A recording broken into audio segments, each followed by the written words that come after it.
하겠습니다. 정가보다 할인된 가격으로 판매하고 있으니까요. 네, 인터넷 서점보다 더 쌉니다. 600원 더 싸게. 그래서 저희가 이제 정가가 16,000원인데 네, 12,000원에 네, 판매하도록 하겠습니다. 네, 이 시설사회라는 책을 장애여성 공감이 기획하고 많은 필자분들, 심지어 21분의 많은 필자분들과 공동 작업을 했던 이유가 있어요. 저희가 2018년부터 물론 이제 그 숨센터에서 장애여성 독립생활센터 숨센터에서 아주 오랫동안 IL과 젠더 포럼이라는 이제 활동의 형식을 가지고 한 해 우리가 고민했던 이야기들을 이제 잘 정리해서 공유하는 자리가 있었는데요. 2018년부터는 그 포럼을 준비하는 과정에 장애인뿐만 아니라 다양한 소수자 운동의 현장 활동가 그리고 연구자들을 초청해서 이 시설하의 문제를 함께 고민해보자라고 제안을 드렸고, 그래서 난민운동, 한부모운동, 청소년운동, 이주운동, 정신장애인운동, 그리고 HIV 에이즈 운동 등 많은 활동가들이 참여해 주셨습니다. 저희가 시설화에 대한 고민을 같이 해보시겠냐라고 했을 때 너무나 흔쾌하게 덥석 손을 잡아주셨던 분들이고요. 그동안 하고 싶었던 이야기들, 청소년 쉼터가 문제이긴 한데 필요가 없다라고 이야기를 해도 될까? 만약에 그렇게 이야기를 하면 당신은 무슨 대안이 있길래 가출 청소년 쉼터가 필요 없다고 이야기를 하냐라고 했을 때 당장 뭐라고 말을 해야 되지? 라고 뒤척거렸던 그런 활동가들. 그리고 에이즈 환자가 요양병원에 못 가는 것은 너무나 문제인데 요양병원에 입원만 하면 문제가 해결이 될까? 그런데 내가 아는 에이즈 환자들은 어렵게 병원에 들어갔을 때 왜 나오지를 못하는가? 왜 면회가 안 되는가? 왜 주민등록증을 사무장에 보관하고 있을까? 이런 의문들이 너무나 있었던 거죠. 그래서 그 의문들을 해결하기 위해서는 장애인 운동 중에서도 특히 탈시설 운동과 만날 수밖에 없었고, 만남을 통해서 서로 용기를 얻었던 것 같아요. 그래서 내가 이런 질문을 품는 것이 너무 당연하구나. 그리고 이것은 에이즈 환자가 문제가 아니구나. 청소년이 문제가 아니구나. 장애인이 문제가 아니구나. 바로 그 시설이 문제구나. 그래서 우리에게 무슨 문제가 있는지가 아니라 시설에 무슨 문제가 있는지를 오늘 오신 분들 중에 이제 한 4분 정도를 모실 건데요. 첫 번째, 네, 2시 타임인데 2시 반 타임이 거의 다 되었네요. 네, 저희가 빈곤사회연대, 네, 김윤영 활동가님이 일단 와 계십니다. 그래서 그분을 박수로 초대해서 그분이 오늘 어떤 부분을 낭독하고 싶은지, 그리고 그 부분을 왜 여기에서 낭독하고 싶다고 생각이 들었는지 이야기를 들어보겠습니다. 책을 읽는다는 행위가 굉장히 다양한 의미를 가질 수 있을 거라고 생각하는데요.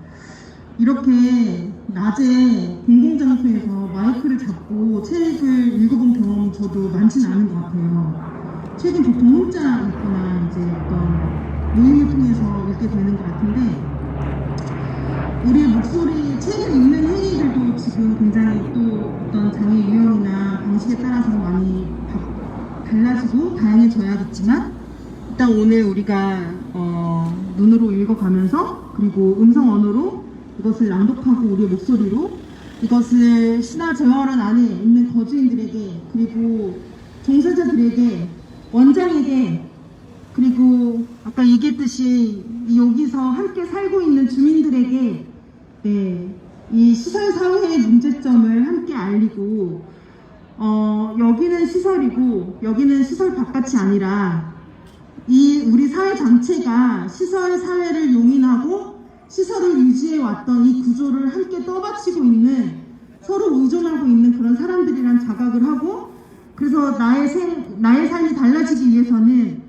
이 시설이 함께 없어지고 내가 함께 그 없어지는 과정에 참여해야만 네, 이 사회가 바뀔 수 있다는 점을 알리고 싶어서 오늘 또 큰 목소리로 낭독을 해보려고 합니다. 죄송하지만 의자가 오고 있어요. 그래서 올 때까지는 좀 서서 네. 신발이 안 맞았습니다. 네. 많이 읽어주세요.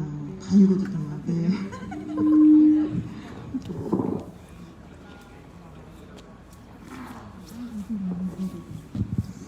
제가 이제 김윤영 활동가님 모시겠습니다. 네, 보시고요. 네. 오늘 낭독하고 싶은 부분을 이제 정해 오셨는데요. 그 전에 이제 몇 가지 돌발 질문을 제가 좀 네. 네. 아마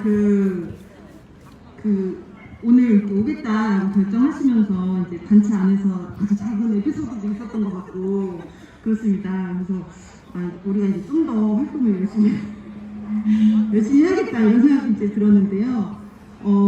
책 집필 작업 그리고 그 전에 이미 이제 어떤 간담회나 이런 작업에 참여하면서 어떤 생각들 좀 나눌 수 있었는지 그리고 저희가 또 공감이 좋아하는 또 단골 토론자 막 발제자예요. 그래서 아이가 그때 토론 때 이제 많이 모셨는데 그때 못 오셨던 분들 위해서 어떤 이야기들 좀 나누셨는지 간단하게 소개 좀 부탁드릴게요.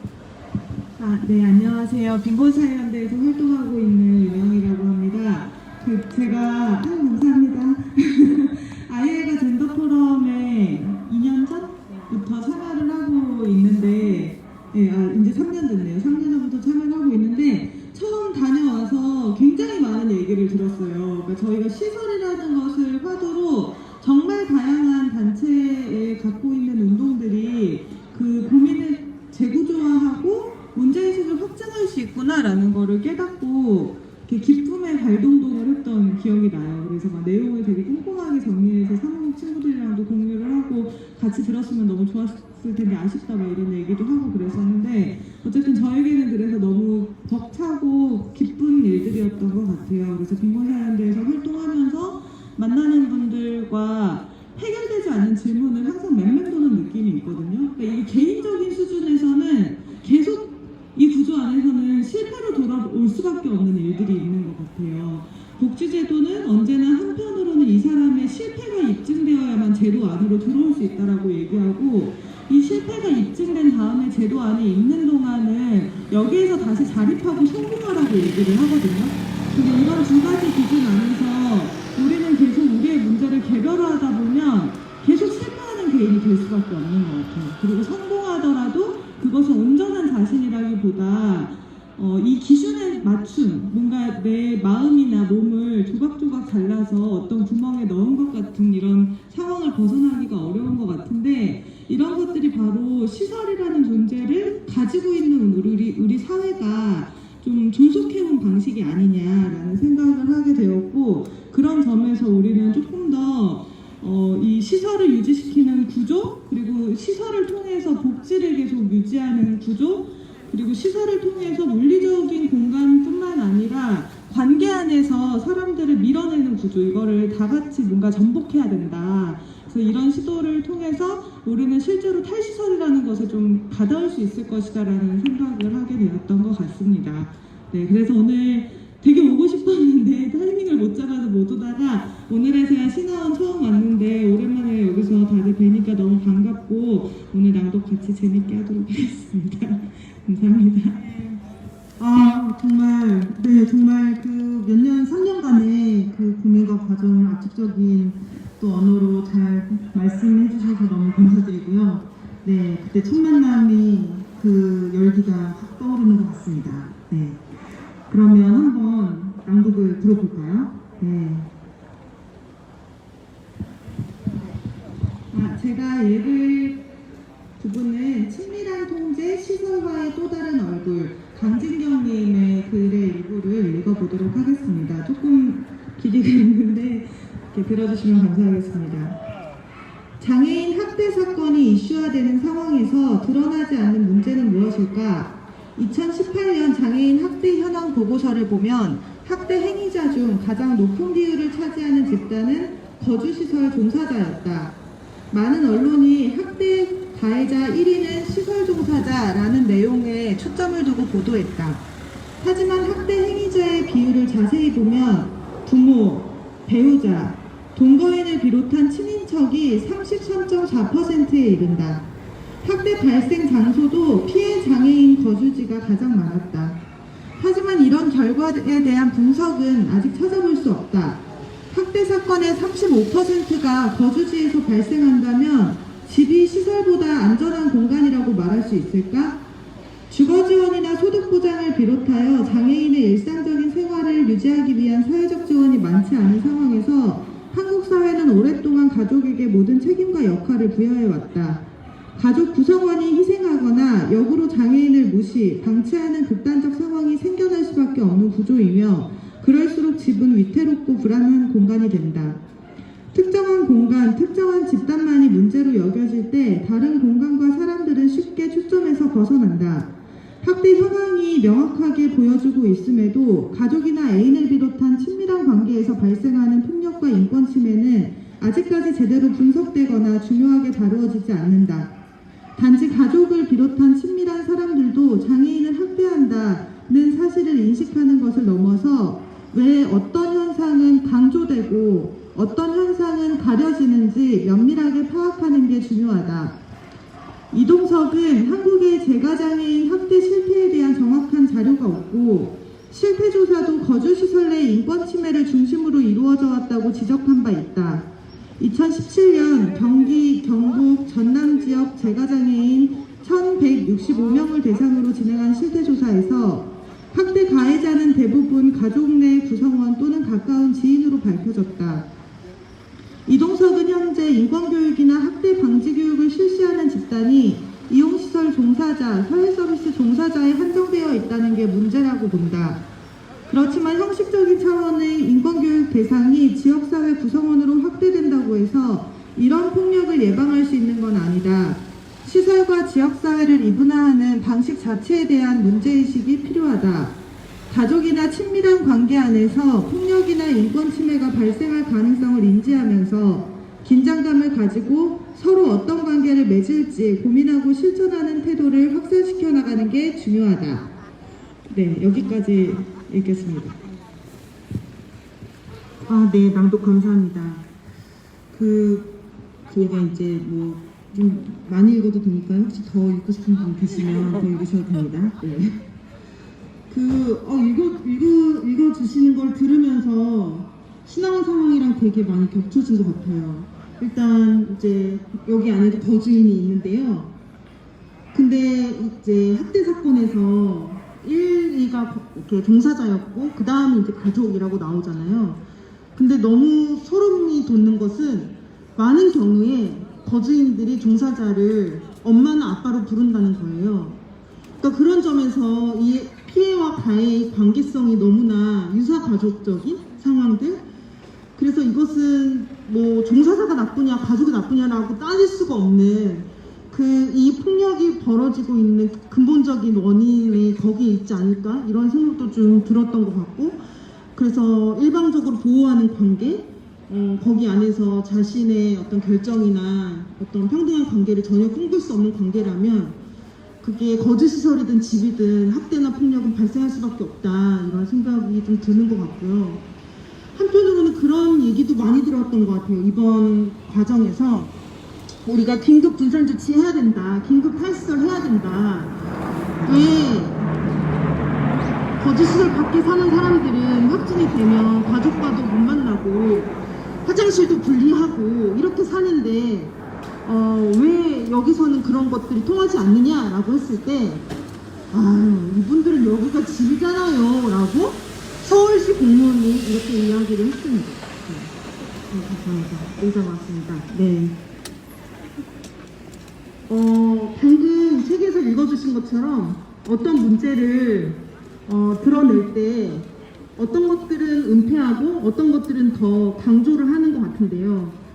이 집이라는 유비를 통해서 발생하는 학대나 권력관계나 이런 것들은 은폐를 하려고 하고, 이 사람들은 살고 있는 터전이다 이런 것들을 강조하려고 하면서 뭔가 이 문제를 무마시키려는 그런 공무원의 마음이라고까지 좀 드러났던 것 같은데, 근데 집이라면 자기가 왜 코로나에 걸린 것이 아니라 감기에 걸렸는지, 내가 지금 어디를 이동하고 있는지, 나는 언제 돌아오는지 안 돌아오는지 이런 것들을 전혀 가족 구성원에게 설명하지 않는 그런 말도 안 되는 집이었고, 이런 집은 우리가 그 어떤 집이라고 하더라도 없어지는 것이 낫다라고 이야기하는데 주저함이 없을 것 같아요. 그래서 오히려 여기가 이 사람들의 집이고 삶의 터전이라면 여기야말로 당장 바뀌어야 할 집이다. 집이라는 이유가 그것을 유지시켜야 될 그 어떤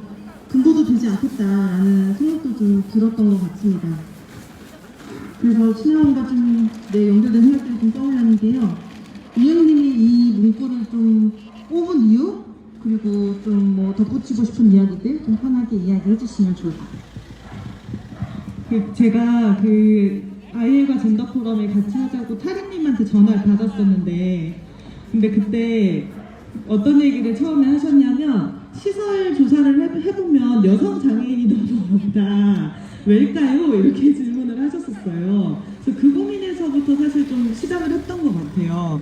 근데 이제 저희가 노숙인 뭐 생활시설이라든지 이용시설 같은 경우에도 여성 노숙인이 없거든요.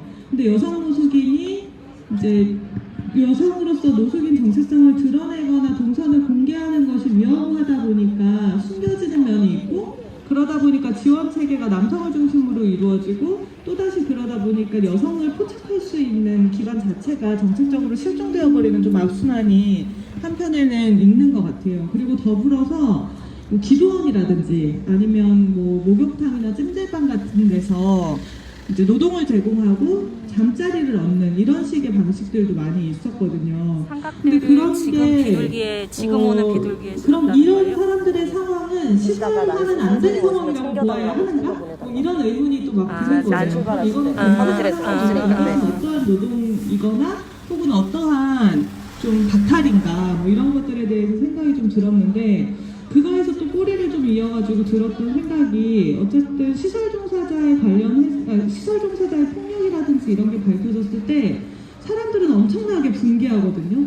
이렇게 반인권적인 일이 있냐, 막 불쌍한 장애인들이 이렇게 하다니, 막 이런 식으로 사람들이 막 분개를 하는데, 또 시설에서는 어떤 일들도 있냐면, 예를 들어 뭐 명절이나 이런 걸 맞아서 이제 시설 생활인들이 가족한테 가면은 거기에서 한참 동안 방임이 된 채로 있다가 시설로 돌아온다든지 또 이런 일들도 있다는 거죠. 근데 그러면 그 사이에서 좀 또 종사자들 분들은 그런 고민을 하는 것 같아요. 이렇게 문제가 많은 상황에서 그냥 나가는 게 답이 아니다라는 식의 질문에 많이 부딪히게 되는 것 같거든요. 근데 그래서 우리는 시설의 문제점에 대해서 얘기를 하고 있지만, 공간적으로 구별된 시설만을 얘기하는 것은 아니다라는 걸 좀 얘기를 하고 싶었어요.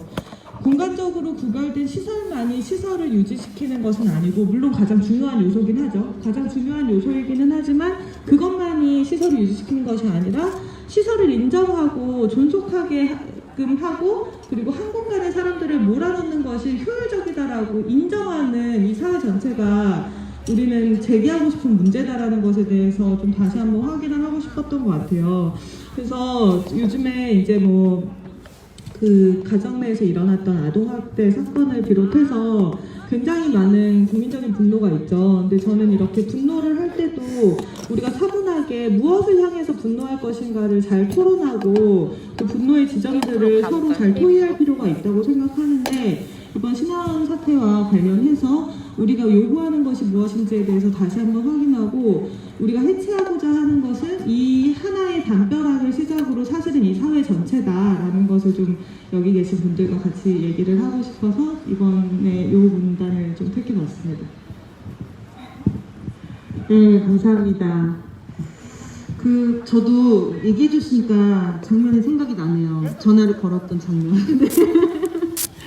왜 없을까요? 인형님은 왠지 알고 계실 것 같은데, 너무 공간 전체가 지금 고민을 하고 있다 이런 얘기를 하고, 근데 얘기해 주신 것처럼, 그리고 책에도 제가 인용을 해줬는데, 많은 여성 노숙인들이 기도원과 같은 사적인 보호, 거기 안에서 노동을 제공하면서 이제 살고 있기 때문에 통계에 잡히지도 않고, 그리고 뭔가 마치 부인 것처럼, 네, 그 집인 것처럼 보이게 하는. 근데 너무나 역설적으로 이번에 코로나 때문에 그런 기도원과 같은 곳이 드러나는, 아이러니하면서도 그런 식의 공간이 가장 위험하구나. 네. 내가 어떤 식의 관계인지 제대로 드러낼 수가 없고 은폐되어 있는 존재일수록 코로나와 관련된 정보에서도 멀어질 수밖에 없고 예방 조치를 할 수 없다는 점. 그래서 정말 이 코로나를 돌아보면 네, 이 시설사회의 지도가 또 새로운 버전이 하나 그려질 것 같은 그런 생각들도 좀 들었던 것 같아요.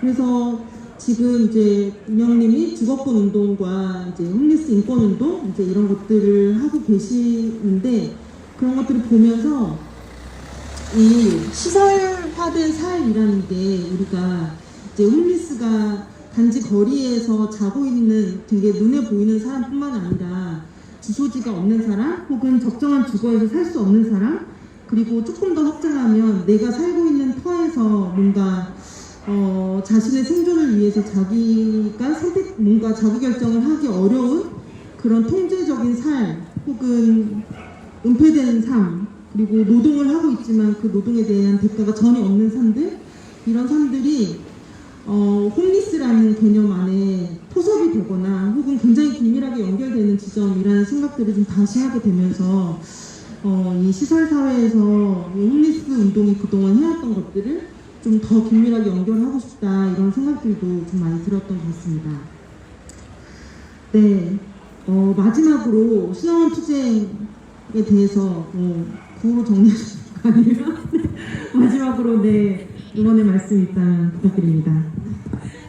그 빈곤사회연대에서 매년 10월 17일이 세계 빈곤철폐의 날이에요. 그래서 그날을 이제 좀 기념하면서 함께 막 퍼레이드도 하고 가난한 사람들 모여서 같이 투쟁도 하고 그러는데, 어쨌든 저희는 빈곤은 뭐 시혜나 동정, 일시적인 원조 이런 걸로 해결되는 게 아니라 가난한 사람들이 함께 모여서 연대하고 각자의 투쟁이 하나하나 좀 승리해 나갈 때, 그때 이제 빈곤을 발생시키는 사회 구조를 바꿀 수 있는 좀 단초들이 마련될 것이다, 이렇게 생각하고 빈곤 철폐 날을 진행하고 있거든요. 그래서 뭐 철거민 노점사, 장애인단체를 비롯한 홈리스, 노동자들, 이렇게 다양한 이슈들이 모여서 함께 투쟁을 하는데, 저희가 이번에 빈곤 철폐의 날 집회를 하기가 어려운 상황이다 보니까, 코로나 때문에 하기가 어려운 상황이다 보니까 다양한 그 투쟁하고 있는 사람들의 이야기를 모아서 싸우는 사람들의 안부를 묻다라는 연재기획 기사를 실었었어요. 그래서 비마이너에 가시면 지금도 보실 수가 있는데, 훌륭한 언론사 비마이너 모두 다 후원해 주시고요.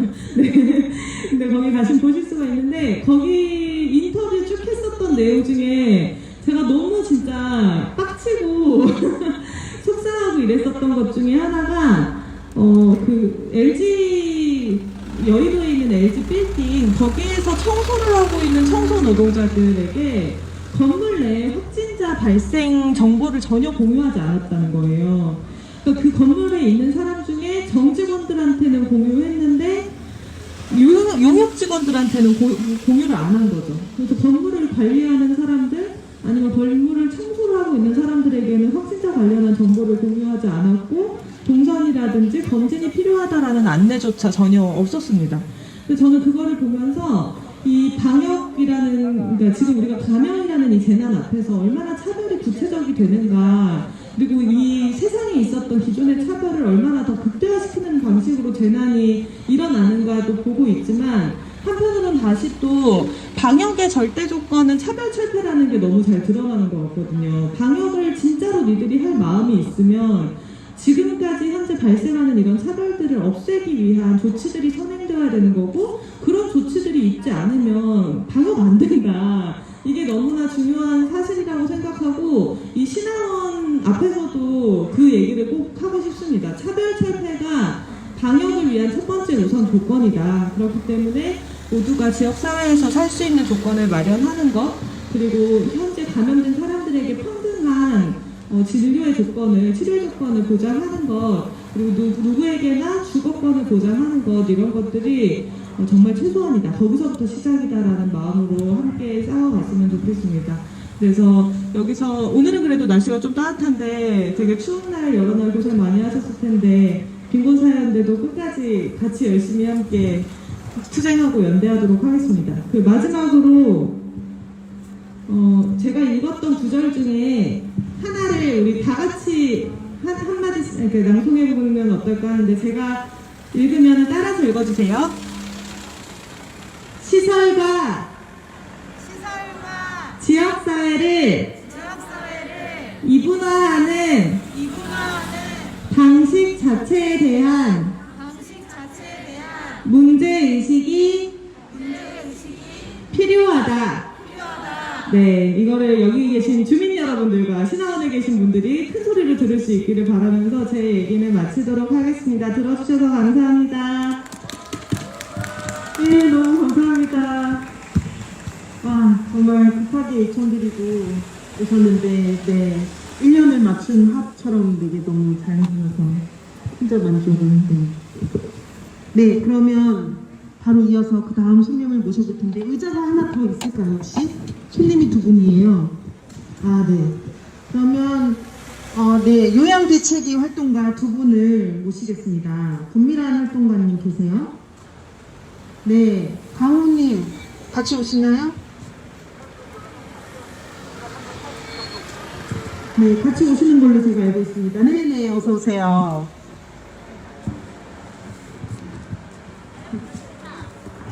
아유, 감사합니다. 아유, 네.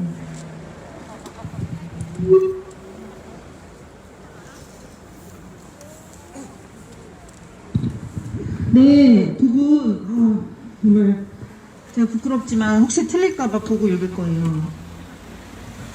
에이즈 환자 건강권 보장과 국립요양병원 마련을 위한 대책위원회. 네, 오늘 아까 기자회견 때도 연대 발언 해주셨고, 네 분이 오셔서 오늘 저녁까지 지키시는 모범적인 투쟁을 지금 보여주고 계십니다. 네, 권민환 활동가와 강호 활동가를 소개하겠습니다. 네. 이 권미란님은 시설사회 필자로 참여해 주신 분이기도 해요. 이분도 이제 전화해가지고, 이제 장여성 공간이, HIV/AIDS 인권연대 나누리 플러스, 그리고 HIV/AIDS 인권활동가 네트워크에 참여하고 있거든요. 그러면서 이제 요양대책위 활동을 아주 직접적으로 하지 못했지만, 그 활동을 좀 같이 보면서 이 요양병원 문제를 어떻게 해결해야 되나 너무 어렵다. 그리고 요양병원이 너무 나쁜데 근데 요양이 필요한 에이즈 환자를 안 받는 것 자체가 너무나 화가 나고 괘씸하고 분노스러워서 그 안 받겠다라는 걸 바꾸고 싶다. 그리고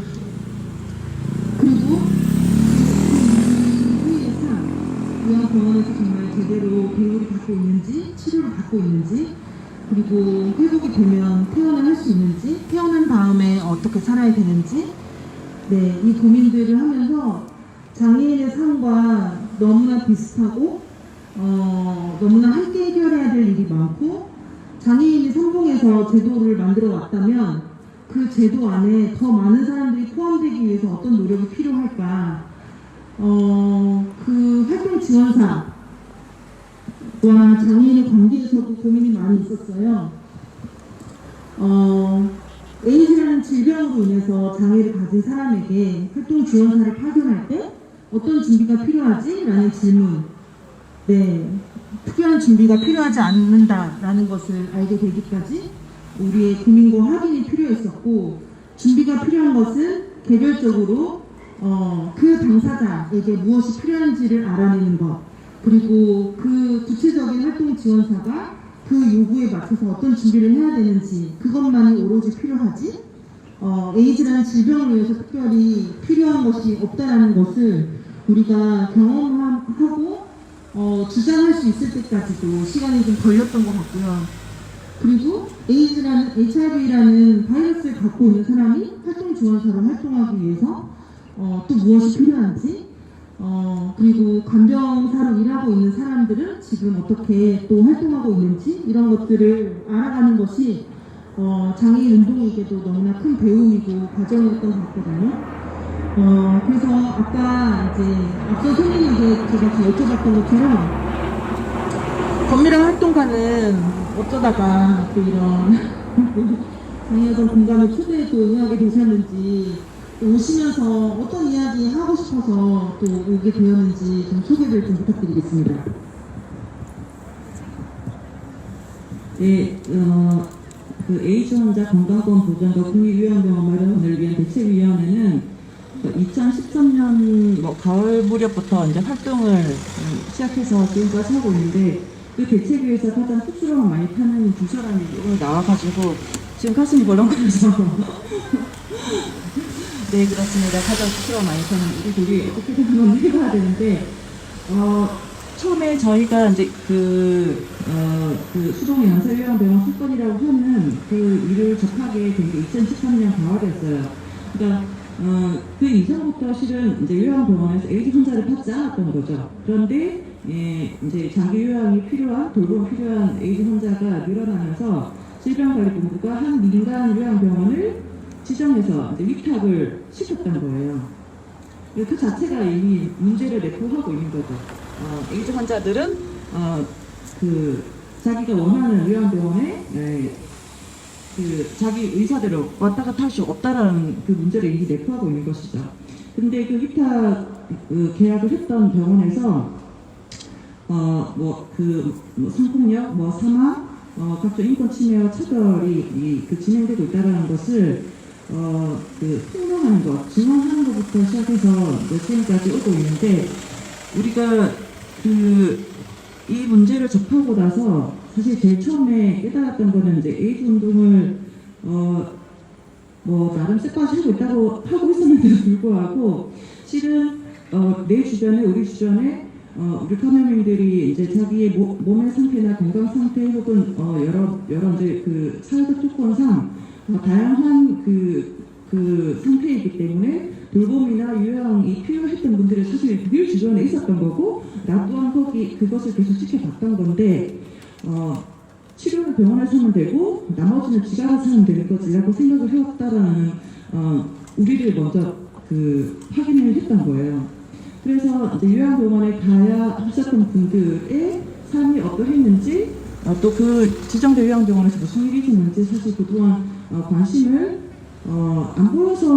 안 보였기 때문에 몰랐다고 하는 것도 맞겠지만, 관심을 두지 못했다고 하는 것도 맞는 부분이었다는 것을 저희가 먼저 깨달았던 것 같고요. 그러면 왜 우리는 그걸 보지 못했고 이렇게 이제 에이즈 운동을 쎄빠지 하고 있었음에도 불구하고 그렇게 운동의 빈자리가 생겼을까를 고민하고 있던 터에, 세상의 여성 공감에서 이제 시설화라고 하는 말을 던지면서 이제 같이 고민을 해보자 할 때 약간 눈이 뜨이는 그런 느낌이었어요. 그리고 사실 감히 그 후를 상상하고 그것을 우리가 이제 바꿔내 나가기 위한 어떤 우리의 실행력, 어떤 역량들에 대해서 약간 좀 두려움이 있어서 막상 그 이후를 생각하기가 걱정이 많이 됐던 상황이었는데, 장애 여성 공감에서 이제 여러 다양한 주체들이 이 고민을 해보자라고 해서 저희들 또한 다른 주체들의 고민들을 접하면서 이게 너무 시급한 문제지만 또 그만큼 해결하기 어려운 문제지만, 이러한 상상력을 가지고 이렇게 고민하고 있는 주변에 다른 동료들이 많고 뭔가를 같이 해보는데 우리도 함께 할 수 있겠다는 어떤 자신감 내지는 버티는 힘 같은 것을 얻게 된 것 같아요.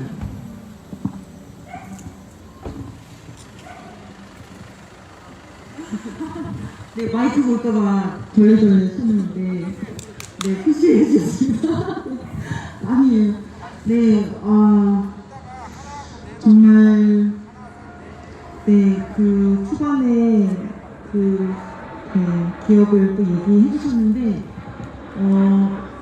정말 국립요양병원 만드는 게 너무 어려운 일이어가지고, 그거 아직도 네 5년째, 6년째 요구하고 있지만 사실 기미가 안 보이는 상황이기는 하지만 어쨌든 계속 우리가 그 국립요양병원 요구안을 만들어낼 때까지 또 엄청난 고민들이 있었고, 그리고 또 사실 그 와중에 또 요양병원에서 도망쳐 나오시는 분들이 계시면서 거기가 얼마나 또 그간 무도한 곳이길래 이렇게 도망치셔야 했을까? 그리고 우리가 이제 요양병원에 대한 대안을 또 마련해 나가는 과정에서 에이즈라는 질병을 갖고 있다는 이유로 꽃동네라는, 네, 다들 익숙하시죠? 꽃동네에서 꽃동네 어딘가 장애인 거주 시설 안에 마을이긴 하지만 약간의 분리된 곳에서 그 목사님과 수사님인가요? 네, 뼈 빠지게 노동을 하고 있는데 그 노동의 대가를 전혀 못 받고 있는 그런 삶을 살다가 도망쳐 나오신 분들도 계셨고, 그래서 우리가 이 이유를 상상하는 것이 너무 어렵지만 생각을 하지 않을 수 없는 또 그런 어떤, 네, 국면을 맞이해버렸던 것 같기도 해요. 그래서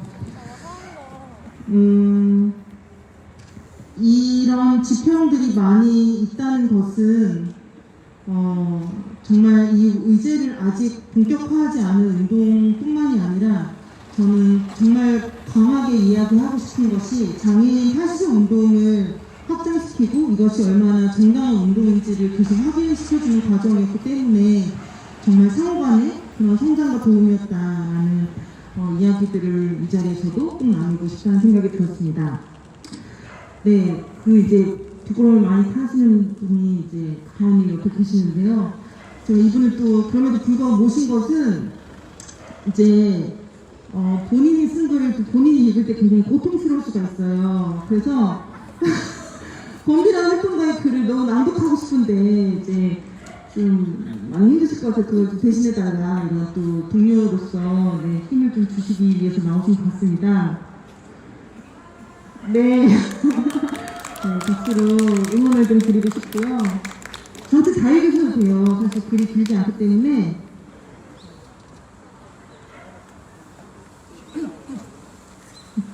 네, 정하셨나 봅니다. 네. 이제 시간이 많았는데 여기서 정하시네요. 네.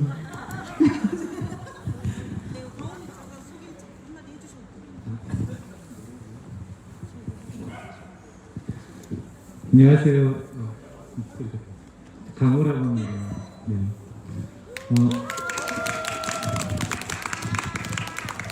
저는 활동한 지 시작한 지는 얼마 안 되고요. 그래서 저는 이게 항상 나오면 항상 다리만 차지하는 시였거든요. 오늘 제가 얼떨결에 따라서 나와서 이렇게 미라님이 쓰신 글을 제가 대신 읽겠습니다. 발표문은 세 부분이고요. 누가 왜 요양병원에 보내지는가?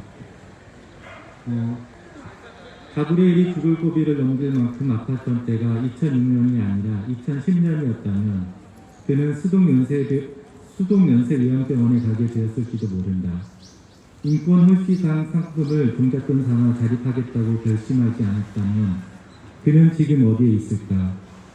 가난하고 눈이 안 보이고 아픈 사람은 혼자 살 수 없다면 나의 생각은 가브리엘이 옥탑방 계단을 오르기까지의 시간을 지연시켰을지도 모른다. 나는 치료는 병원에서 하지만 요양과 돌봄은 개인적으로 해결하는 과정이라고 생각했기 때문에 에이즈 환자가 어떻게 지내는지 관심을 두지 않았다. 수동연세 요양병원 사건과 가브리엘이 시간이 별개가 아니라는 생각이 들던 누가 왜 요양병원에 보내지는가 라는 질문을 마주하고서였다. 171페이지였습니다. 172페이지요. 가족이 있더라도 돌봄이 전적으로 가족에게 떠넘겨지는 현실과 HIV 감염인이 사회에서 더불어 사는 것은 불가능하다는 절망과 내적 낙인으로 인해 요양병원으로 떠밀리게 내놓는다. 가정과 사회에서 요구받는 몸과 역할이 있다. 쓸모없어진 몸은 민폐다. 특히 여성은 양육, 가정관리, 돌봄의 역할을 요구받는데 그 역할을 수행하지 못하고 자기 몸마저 가누지 못하는 민폐다. 게다가 운명의 질병까지 가졌으니 가족의 명예를 실추시킨다. 가족은 에이즈 환자와 같이 지낼 수 없다고 여기고 환자로 인해 가족관계가 해체될 것을 우려한다. 그래서 HIV 감염인은 자의로, 타의로, 가족과 사회로부터 단절된다. 이들이 갈 곳은 혹은 가족이 이들을 보낼 곳은 값싼 요양병원밖에 없다. 173페이지 사회의 단절을 수행하는 요양병원. 수족연세 요양병원을 비롯해 에이즈 환자를 받아주는 극소수의 요양병원이 있기는 하다. 에이즈 환자를 입원시킨 요양병원은 사회로부터의 단절을 완벽히 수행하고 있다. 에이즈 환자 전용 병동 또는 전용 병원을 운영하고 에이즈 환자를 받아주는 대신 소문나면 안 된다고 승승장구하며 에이즈와 관련된 말은 금기어다. 에이즈 환자의 존재를 숨기고 소문나지 않는 것은 불가능할 뿐만 아니라 그 원인이 환자의 탓으로 전가되며 무엇보다 이를 위한 각종 조치는 인권 침해로 이어질 가능성이 크다. 병원의 각종 인권 침해 행위와 퇴원 요구는 환자를 병원의 규칙 및 요구에 따르게 만드는 도구가 된다. 환자와 그를 돌보는 이에게는 선택지가 없으므로 자기 결정권을 행사할 수 없고 시정 요구를 할 수 없다. 에이즈 환자와 같이 있으면 안 된다라는 맥락에서 에이즈 환자를 배제하는 1,500여 개의 요양병원이나 에이즈 환자를 받아주는 요양병원은 같은 꼴이다.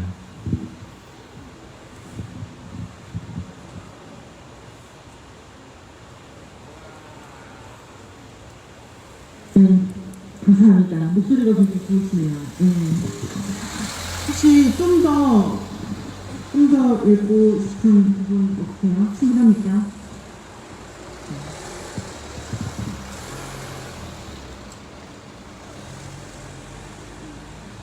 그러면 제가 좀 더 읽어보겠습니다. 176페이지 중간인데요. 요양병원이 종착지인 사람들은 요양병원의 규격과 규칙에 맞는 몸과 생활 방식을 요구받는다.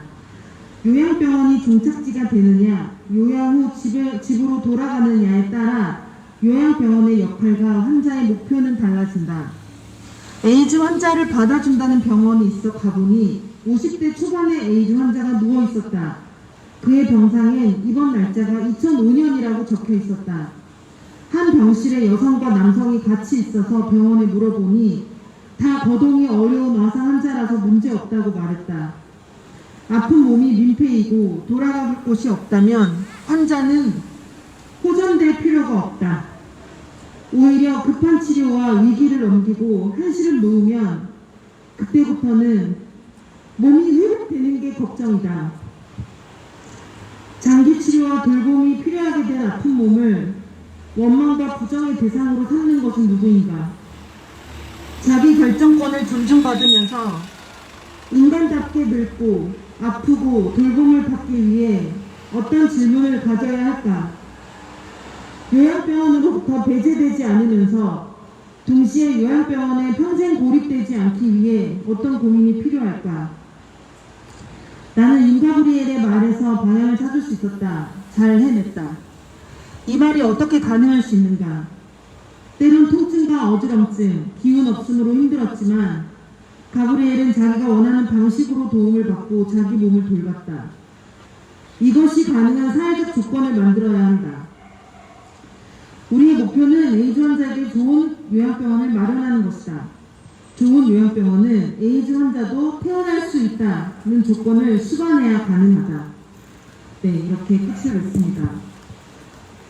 읽으면서 너무 감정이 또 북받치는데요. 우리가 시설에 맞는 몸이 있다는 이야기를 많이 했거든요. 이것은 단순히 장애가 경하다 중하다의 문제는 아니었어요. 굉장히 장애가 중해서 신변 보조가 일상적으로 필요한 사람도 까탈스럽지 않고 종사자가 하는 방식대로 문제 제기를 하지 않고 수용하게 되면 그 몸은 시설에 알맞는 몸이 됩니다. 그런데 의사소통도 잘 되고 뭔가 활동도 좋고 신경 보조도 전혀 필요 없는 사람이지만 계속 문제 제기하고 나가려고 하고 규칙을 깨는 사람들은 시설에서 너무나 미움을 받고 빨리 나가버렸으면 좋겠다. 이런 취급을 받는 사람이 되죠.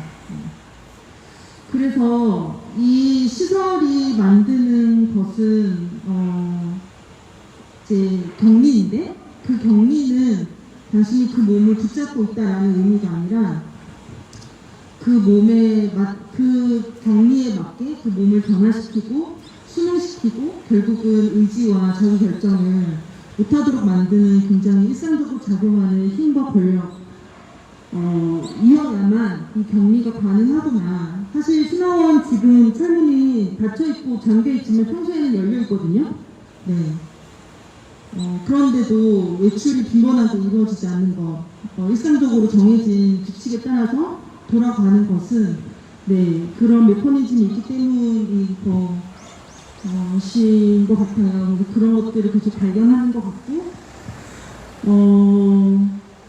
그래서 저는 이제 미라님이 굉장히 정확한 언어로 그것을 통렬하게 너무 표현을 해주셔가지고 네, 이 부분이 좀 나누고 싶다는 생각이 들었고요. 최근에 이제 사실 이 글이 윤 가브리엘님의 이야기로 시작해서 끝을 냈습니다. 최근에 이제 학진 20년 그리고 활동 20년 네 그걸 맞아서 굉장히 큰 기사도 나오고 축하하는 자리도 있었고요. 네 그래서 이제 좀 돌발 질문을 좀 드리는데 미라님이 아주 오랫동안 예전에 이제 상도 좀 받으셨어요. 한국 개인권운동단체에서 무지개인권상도 받으시고 에이즈 운동을 또 이끌어냈다. 데모라는 표현을 싫어하실 것 같긴 한데 아무튼 네 종로의 서대문에 출몰하는 네 어떤 분이다 이런 이제 우리가 우스갯소리를 이렇게 이야기를 했는데 좀 지나오면서 요새 또 좀 돌아보는 시간을 또 가지셨을 것 같기도 하고 이 자리에 신화원 앞에서 이런 얘기를 또 나누는 또 감회가 또 새로운 것 같아요. 그래서 그냥 요새 어떻게 지내셨는지 네 그냥 어떤 얘기 좀 전하고 싶은 이야기가 있다면 또 자유롭게 해주시면 좋을 것 같아요. 제가 작년에 그 안식년을 보냈어요. 안식년을 보내게 됐던 계기는 제가 이제 에이즈 운동을 2004년부터 해오고 있는데 이 2013년도에 마주하게 된 수도 영세요양병원 사건을 겪으면서 매번 그 당시에는 그 이슈가 제일 어렵고 제일 힘든 투쟁이다라는 생각을 하긴 나름이지만 이 수도 영세요양병원 사건 이후에 그 투쟁은 어느 것보다 저를 좀 힘듦 이런 걸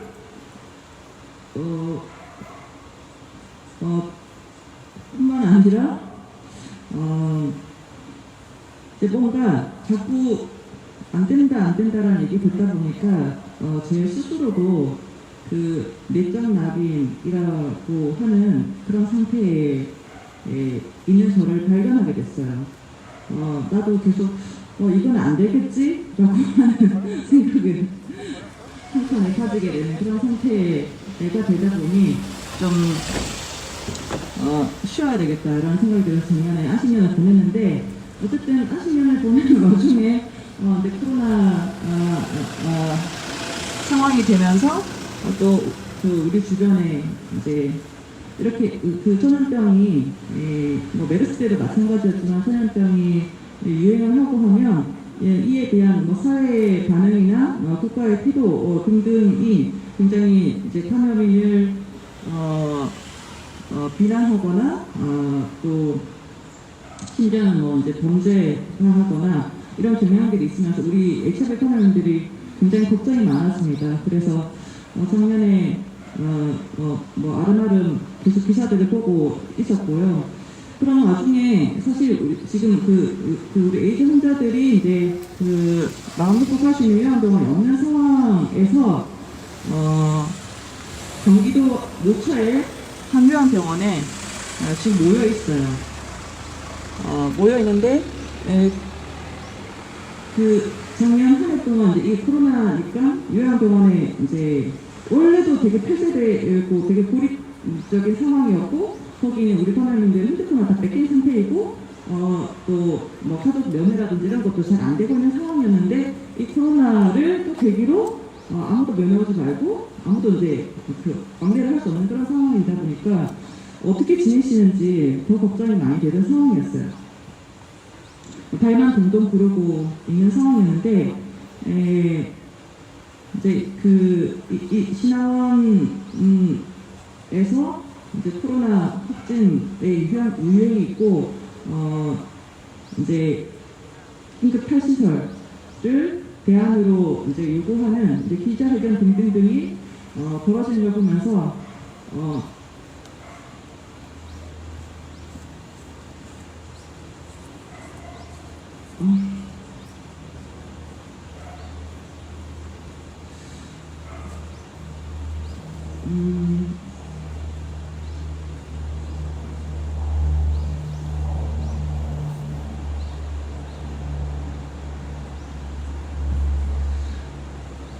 가슴이 많이 뛰었어요.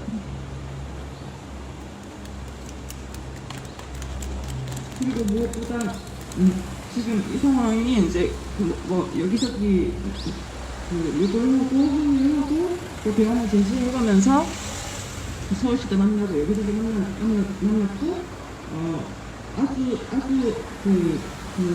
쉬운 일이 아니지만 서울시로부터 이제 약속이라고 하는 것을 따라내는 상황임에도 불구하고 한 며칠 만에 다시 이제 신화원으로 장애인들 보내고 있는 이런 상황을 보면서 2013년, 14년 우리의 상황과 너무 닮아 있어서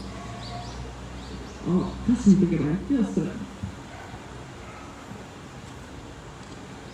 그리고 무엇보다 이번에도 마찬가지였지만 저는 작년 한 해 동안 우리 요양병원에 우리 HIV 감염 우리 에이즈 환자들하고 전혀 소식도 알 수가 없는 이런 상황을 어떻게 하지? 점점 마음 줄어들고 있었는데 이제 여러분들의 그 요구와 이제 기사를 보면서 저랑 상상을 같이 하러 가야 되겠다는 생각이 들어서 투표되었습니다. 네.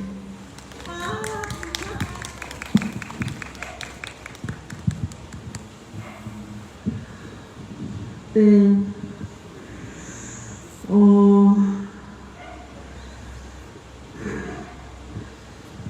네. 여기까지 사람과 연락을 하고 옮기는 발걸음에 어떤 의미가 담겨 있었는지 너무나 알 것 같고요. 저도 되게 신기한 하루하루였던 것 같아요. 그리고 긴급탄시설이 작년에 코로나로 인해서 전 세계적으로 이 거주시설 요양병원에서 사망자가 속출하고 있다는 것이 이제 확인된 이후에 유엔 장애인권리위원회 차원으로 이제 긴급탄시설이 지금 너무 필요하다라는 것을 좀 정리해내고 그것을 각국 정부에게 요구하는 것이 진행이 됐었고요. 그래서 그것을 처음으로 운동의 요구로 적용하고 요구하고 하나하나 만들어 나가고 긴급탄시설을 요구하면 어떤 일이 벌어질 수 있는지 그리고 그것을 요구하기 위해서 어떤 언어가 정리되어야 하는지 이런 것들을 매일매일 지금 하고 있는 상황입니다. 그래서 아직 우리에게도 사실 익숙하지 않은 부분이 있고 이게 맞나 저게 맞나 이렇게 해보자 라고 이제 만들어 나가는 너무 한복판에 있는 시간이고요. 참고로 말씀드리면 일단 저녁 때 긴급탄시설이 무엇인지 또 박경석 쌤 모시고 좀 강연을 좀 들어보려고 해요. 그래서 궁금하신 분들은 그때 꼭 또 함께 해주시면 좋을 것 같아요.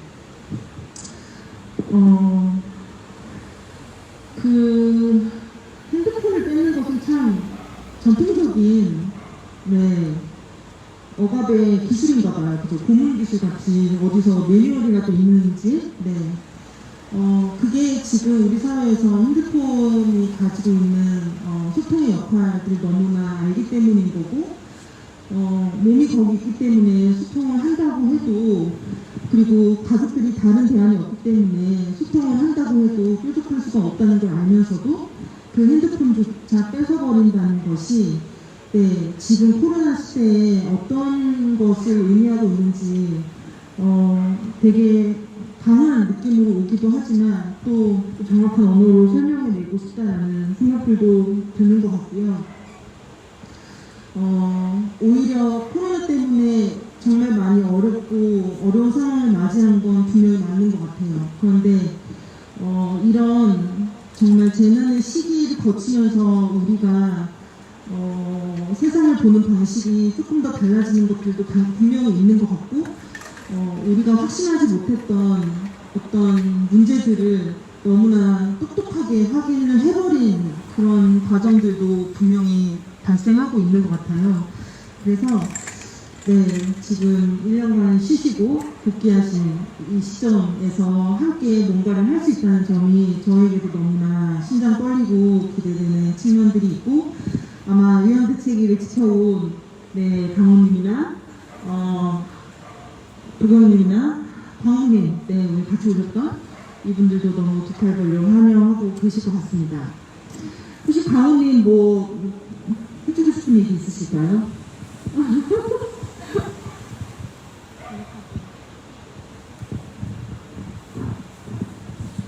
사실 작년에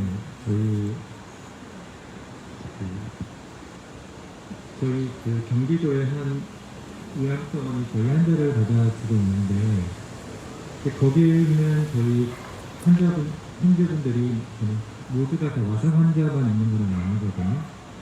작년에 제 차에 태우고 한 분을 그 요양병원에 입원을 시키는데, 그분은 정말 혼자서도 활동을 하세요. 움직일 수 있으세요.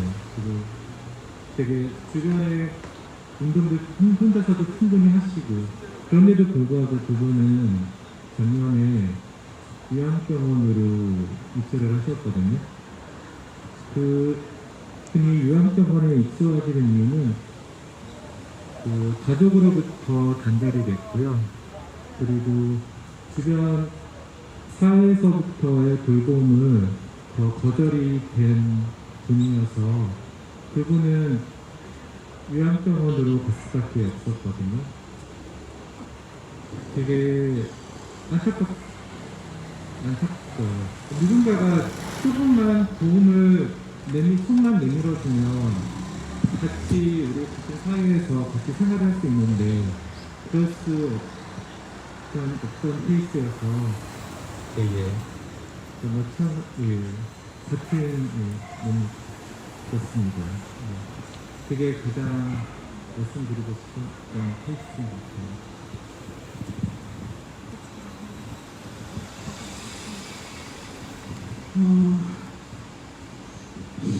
더 쑥스럽게 됐네요. 오래갖고. 지금 우리 에이즈 환자들이 이제 수도연세요양병원에서는 나오시게 됐어요. 2013년 가을에 이제 문제를 제기한 후에 사실은 그때도 시설관리본부가 바로 우리 이제 그 에이즈 환자를 그 인권 침해 그 장소에서 바로 이렇게 벗어나게 한 게 아니라 1년 넘게 있었어요. 그러다가 2014년 12월에 이제 세계 에이즈의 날을 받아서 수정 60분 방송이 나가게 됐거든요. 그러니까 이제 질병관리본부가 부랴부랴 이 환자들을 갖다 그러면 그 인권 침해 장소로부터 일단 나가긴 해야 되겠다 해서 한 달 만에 이 환자들을 이제 분산시켜요. 그러니까 그동안 아무 대책이 없다 갑자기 분산시키려고 하니까 또 분산시키는 그 공간도 임시적인 공간이었죠. 그리고 50여 명의 환자를 갑자기 분산시키려고 하다 보니까 보통 여기다 보내고 여기도 보내고 저기도 보내고 하는 그런 상황이었어요. 그래서 지금 한 7, 8년이 흘러서 우리 이제 에이즈 환자들이 결국 또 다른 경기도에 있는 또 다른 요양병원 한 곳에 이제 모여들게 됐는데, 가서 보니 이게 요양병원, 뭐 악덕한 요양병원, 혹은 악덕한 요양병원 장애 마인드, 말의 문제가, 그런 문제가 아니었어요. 그러니까, HIV economy는, 이 사회에서 우리가 같이 더불어 살 수가 없다. 라고 하는 그 자체에서, 생기는 그 벽. 그래서 HIV economy 갈 데가 없는 거죠. 갈 데가 없다라고 하는 것 자체가 이 HIV economy 요양병원에서 그런 이제 처참한 대우를 받게 만드는 가장 취약한 요소였던 것입니다. 그래서 에이즈 환자가 요양병원에 갈 수 있는 요양병원이 없다고 하는 것과 그 다음에 요양병원에 가서 나오지 못한다고 하는 것은 결국 같은 이유 때문이었고 같은 맥락이라는 것이고, 그래서 저희 요구사항을 설명하려면 상당히 많은 시간이 필요해요. 요양병원을 또 요구를 했다가 우리 요양병원에서 나가족을 만들어야 된다고 했다가 이 두 가지가 어떻게 연결이 되고 잡힌 것인지를 설명하는데 시간이 많이 걸리는데, 그것을 설명하는데 가장 큰 상상력을 준 것이 이제 장애인의 자립이었던 것 같아요. 그래서 이제 숙소도 그만 들어가고 싶습니다. 네, 이제 정리하고 보내드리려고 합니다.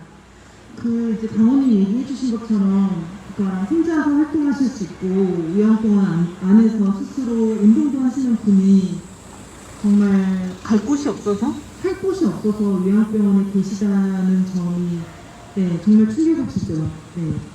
요양병원에는 정말 요양이 필요한 사람이 있어야 할 곳인데, 우리가 보통 그걸 사회적 입원이라고 하는데, 그게 뭔가 보험료를 낭비시키는 그런 사람처럼 되어 있지만, 정말 사회에서 갈 곳 없는 사람들이 지금 그나마 의료보험의 어떤 최소한의 보호 테두리 안에서 지금 요양병원으로 갈 곳이 그렇게 한정되어 버리는 상황들을 해결을 해야 되고, 이것은 사실 정말 너무 이제 와상 환자이고 많은 막 2시간에 한 번씩 치유 변경이 필요하고 정말 너무 긴 24시간 간병이 필요해서 병원에 있을 수밖에 없는 사람과 그렇게 필요하지 않은 사람이라는 부분들도 중요하지만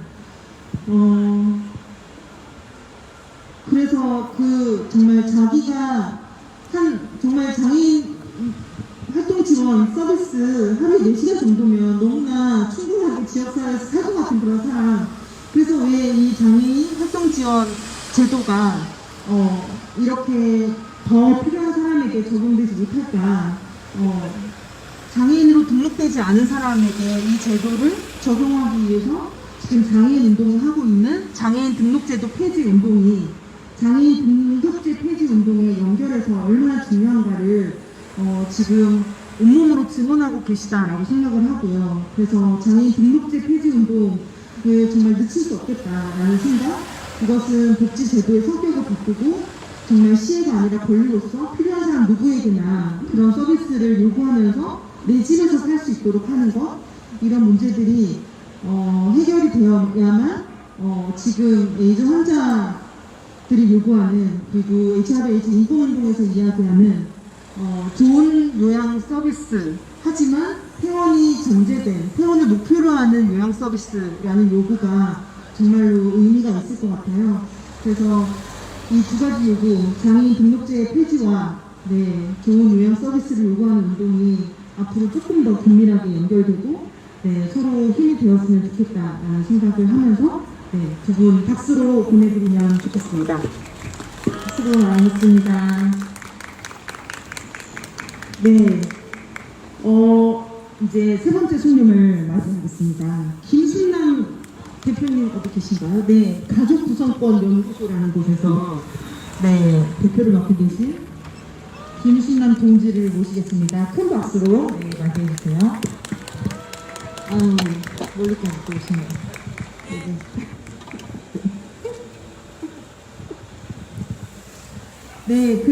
제가 알기로 굉장히 이 신화원 투쟁을 지지하고 또 현장에 좀 오고 싶은 마음을 갖고 계셨던 것 같아요. 그래서 또 어떻게 또 그런 마음을 갖게 되셨는지, 그리고 또 누구신지 또 소개와 네, 소감을 좀 말씀해 주시면 감사하겠습니다. 네. 안녕하세요. 가족구성권 연구소에서 활동하고 있는 김순남이라고 합니다. 반갑습니다. 사실은 그 앞에 모신 선생님들처럼 굉장히 많은 활동을 하시고 또 너무나 중요한 현장에서 고민하시는 분들을 이제 이야기를 들으면서 사실은 저는 그냥 어떻게 보면은 좀 편하게 연구하고 있고, 그래서 장애인 공감이나 이런 활동가를 만날 때마다 와, 삶이 이렇게 살아야 되는구나 라고 하는 다시 한번 다짐을 하는, 그냥 정말 어떤 그런 어떤 사람이기 때문에 오늘 제가 들려줄 어떤 구체적인 현장에 대한 이야기는 없다고 생각합니다. 그러나 그냥 제가 꼭 와야겠다고 생각하는 거는, 그러니까 아까 국민은 활동가님도 말씀하셨지만은 돌아갈 곳이 없는 사람이 치료를 받을 이유가 없잖아요. 그리고 돌아갈 어떤 그 지역과 사회가 없는 사람이 정말 왜 어떤 사회에서 이 코로나가 걸렸을 때도 살아가야 될 이유가 발견되지는 않는다고 생각합니다. 그래서 정말 어떤 도구로 살아간다고 했을 때 이런 어떤 부재들을 보면서 어떤 비장애인이 함께 살 수 있는 어떤 권리를 어떤 시혜자의 어떤 입장에서 장애인에게 주어지는 어떤 그런 식의 어떤 함께 살아가는 도구로 살아가는 사회가 아니라 언제나 어떤 이 사회에서 가장 어떤 그 약한 자로 간주되었던, 그 다음에 가장 어떻게 보면은 취약한 사람들로 간주되었던 사람들이 저에게 개인적으로 도구로 살아야 된다. 그게 인간의 삶이다. 그게 삶이야. 라고 하는 화두를 반복적으로 던져왔다고 생각합니다. 그래서 도구로 살아갈 수 있는 권리를 누군가가 주어지는 어떤 장애인에게 주어지는 게 아니라 인간이면 이래야 돼. 인간이면 함께 살아야 돼. 그게 인간이야. 라고 하는 어떤 그 인간됨의 자격의 의미를 부여하는 이런 지나온 재활용 탈시설 투쟁을 통해서 종종 내가 인간으로서 인간이기도 확인하고 싶었고, 그 다음에 집안에서 나도 모르게 코로나 확진자 숫자가 몇 명인지만 세고 있는 자신을 발견할 때, 그리고 그 코로나 숫자를 통해서 집단 시설에서 관련된 숫자가 몇 명인가를 나도 모르게 확인하는 순간, 그리고 집단 시설에 있는 사람이 그 지역에 옮기지 않을까라고 하는 이 어떤 시설사의 논리들이 저도 모르게 제 안에서 발견될 때 느끼는 그 무서움이라는 것들을 확인하게 되었고, 그래서 저를 위해서, 우리 모든 사회를 위해서 정말 탈시설은 너무나 필수적인 인간의 길이다라고 하는 것들을 느끼고 싶지 않습니다. 네.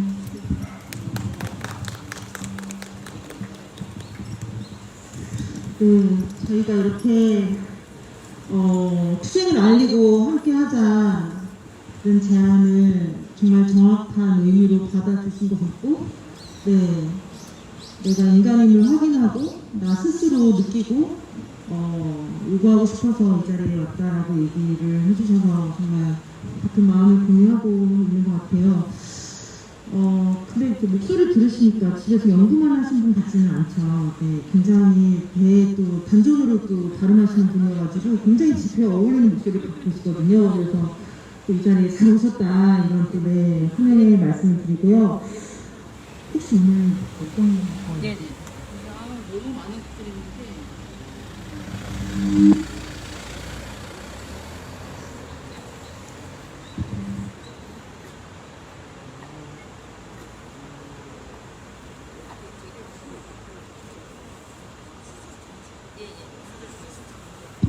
네, 그리고 이제 김신남 선생님은 여러 가지 구절을 좀 적어오셨나봐요. 네, 여러 글자에 나름 또 순서가 있다고 하니까 네, 귀 기울여 잘 들어보겠습니다. 네.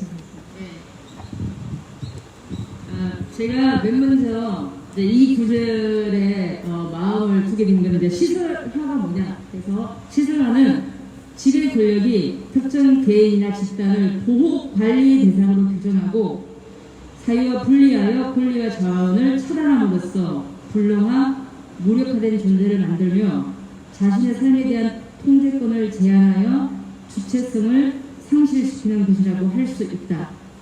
이 구절에 맨 먼저 마음이 갔던 거는 사실은 계속적으로 보호라고 하면서 청도 대남병원에서 2월 20일 날 처음 집단 시설에서 코로나 환자가 생긴 이후에 과연 그렇게 K 방역을 떠들고 했던 국가는 뭘 했는가?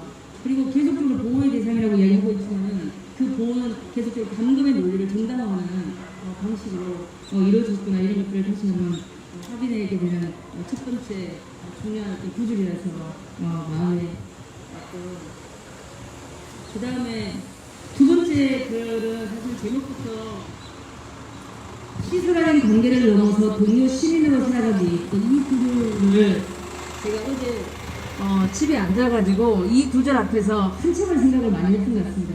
그러니까 우리가 너무나 쉽게 시민이야, 그래, 시민으로서의 권리가 인정돼야 된다라고 이야기를 하고 있지만은 동료 관계가 되는 것은 굉장히 다른 관계성을 요구하고 있다고 생각합니다. 그랬을 때 저도 쉽게 시민이야 라고 이야기를 하고 있지만은 정말 내가 동료 관계로서의 만들려고 하는 어떤 노력을 했고 어떤 관계성을 정말 적극적으로 고민해 왔는가라고 했을 때는 너무나 부족했다라고 하는 생각을 많이 했습니다. 왜냐면 동료 관계가 되려면은 접촉을 해야 되고 만나야 되고 같이 움직여야 되고 보여야 되는데 보이지 않고 접촉하지 않고 어떻게 우리가 동료 관계라고 말을 할 수가 있겠습니까? 그래서 이 두 번째 글 전체는 한두 구절이 아니라 계속 제가 어제 밤에 앉아가지고 계속 생각을 하게 됐던, 그래서 시민을 넘어서 이제는 우리는 동료 관계가 되어야 되는 굉장히 많은 실천과 관계성에 대한 고민이 필요한 시점이다 라고 하는 부분이 있고,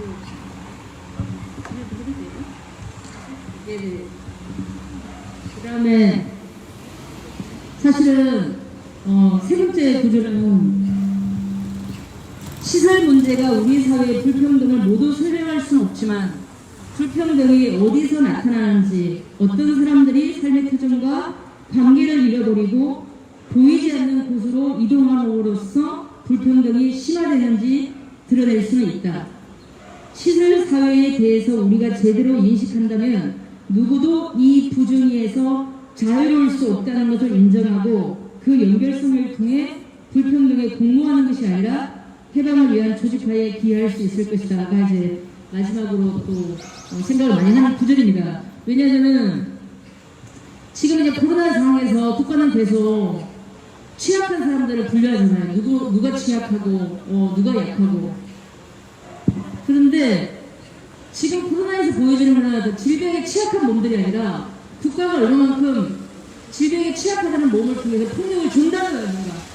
그래서 재난이 아니라 국가가 재난을 확보해 왔는가에 대한, 그래서 이 불평등의 행점을 너무나 정확하게 보여주고 있다고 생각합니다. 그래서 정말 그 K 방역이 계속 이야기하는 거, 거리두기, 정말 지겹도록 5인 이상 집합금지, 그 모든 K 방역이 실패하는 것이 집단 시설인데 국가는 그걸 뭘 하고 있는 겁니까?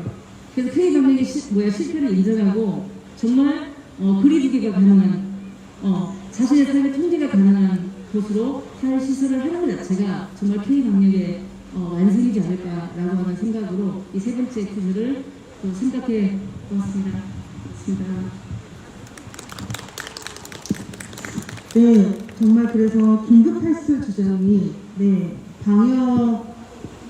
방역의 가장 핵심적인 방법이다라고 주장을 하고 있거든요. 그래서 그 이야기 연결해 주셔서 감사하고, 제가 또 필자에게 조금 보통을 드리고 싶어가지고 김순환님 글을 제가 조금 읽어보겠습니다. 41페이지고요. 이렇듯 가족의 동의를 강제하는 것은 국가가 개인의 시민권을 유예시키는 것을 정당화하는 기제이다. 가족의 얼굴을 한 강제적 친밀함은 장애인으로 하여금 시설 종사자를 엄마, 아빠라고 호칭하게 하는 구조에서도 적나라하게 드러난다. 인권에 기반한 삶은 가능하지 않다고, 인권에 기반한 삶의 자립은 불가능하다고 보는 사회의 태도가 순환적으로 가족 내에 고립된 삶을 정당화해왔다. 이 사회에서 보호받는 존재는 이미 문제적이라고 규정되었으며 사회적 소수자가 수행하는 삶의 재생산을 위한 상호 돌봄과 관계성을 만들어가는 무수한 실천은 부수적이고 주전적인 가치로만 여겨진다. 조미경은 아까 얘기해 주시긴 했지만, 탈세 운동의 의미를 장애인이 시설에서 수용되지 않고 인간의 존엄성을 회복할 것과 가치절하를 당한 개인이나 집단이 생애 주기별로 다양한 경험을 선택할 자유를 가져야 하는 것으로 본다.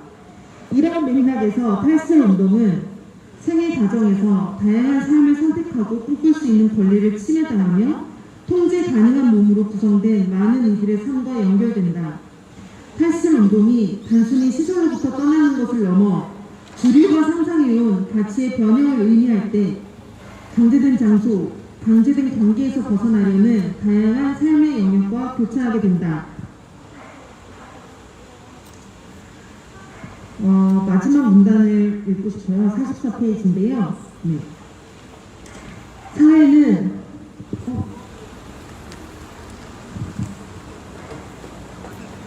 42페이지 읽고 넘어가겠습니다. 정주할 권리, 이동할 권리, 관계를 맺을 권리. 느끼지 못하게, 꿈꾸지 못하게, 관계 맺지 못하게, 에로틱함과 무관하게 만드는 것이 지금까지 국가가 채택한 시설 정책이었다. 이러한 전략을 국가가 인간됨을 무력화시키는 최고의 전략이자 나는 어떻게 살고자 하는가, 나는 누구와 어떠한 방식으로 관계 맺기를 욕망하는가를 상상하지 못하게 만드는 가장 잔인한 전략이었다. 44페이지. 사회는 성스러운 신체 규범을 갖지 못하고 어울리지 않는 존재로 간주되던 사회적 소수자가 공간을 점유하고 교란할 때 새로운 가치를 만들어낸다. 탈시설 운동은 시설을 떠나는 문제가 아니라 시설에서의 삶이 어떠했고 고립된 삶을 강제한 주체가 누구이며 왜 그렇게 살도록 내버려 두었는가를 사회와 국가에 묻고 시설과 시설이 아닌 곳을 그토록 분리해온 폭력적인 가치에 개입하는 과정일 것이다. 관계를 맺을 수 없는 존재로, 가족을 만들어서는 안 되는 존재로, 결정 가능한 존재가 아닌 의존하는 존재로 환원되어 온 삶들, 아무도 내게 꿈을 묻지 않는 불과하던 존재였던 소수자들의 탈출 운동은 정상적인 인간의 가치와 관계적 삶의 규범을 피어링하는 저항적인 실천의 과정일 수밖에 없다. 라고 이제 끝을 냈습니다.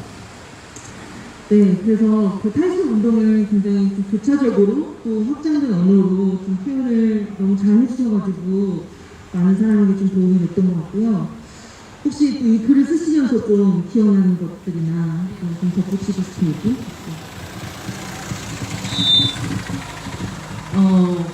뭐 많은 거를 덧붙일 수는 없고 사실은 이제 제가 아는 단 하나는 꼭 기억하고 싶은, 그리고 제가 가족보상연구소 활동을 하는 이유 자체가 인간이 가족 아니면 시설로 내몰리는 두 가지의 선택지밖에 없을 때 그걸 우리가 선택이라고 할 수 있을까?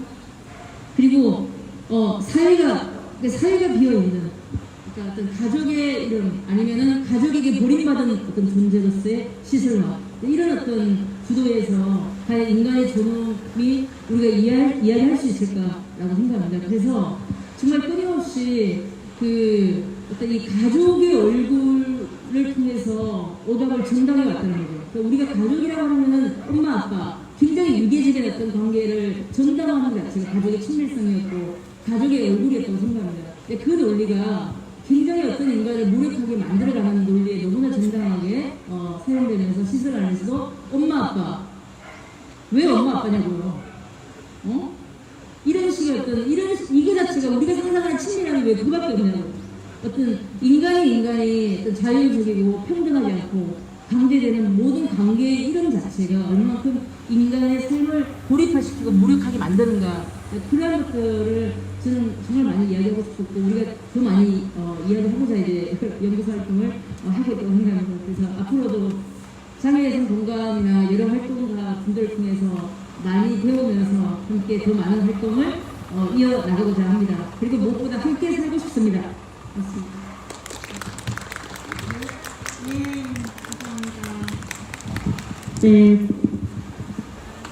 기왕그럼 다시 한번 감사드리고요.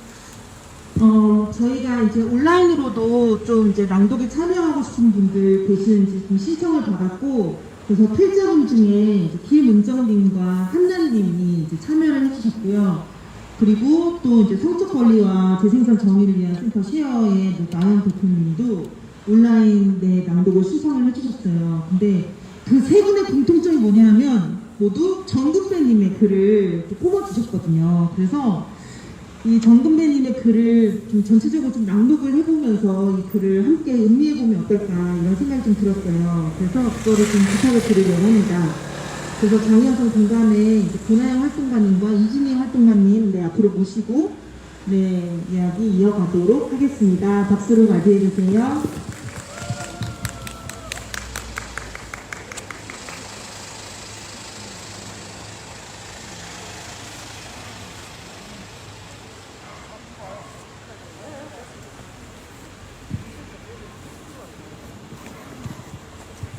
네, 반갑습니다.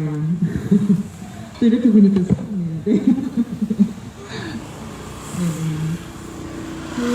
네. 그 각자 소개와 또 오늘 투쟁을 준비한 당사자로서 어떤 마음으로 이 자리에 함께하고 계신지 소개 좀 들어보겠습니다. 네, 안녕하세요. 장희여성 공감 장희여성 독립생활센터 순회 활동가 고나영입니다.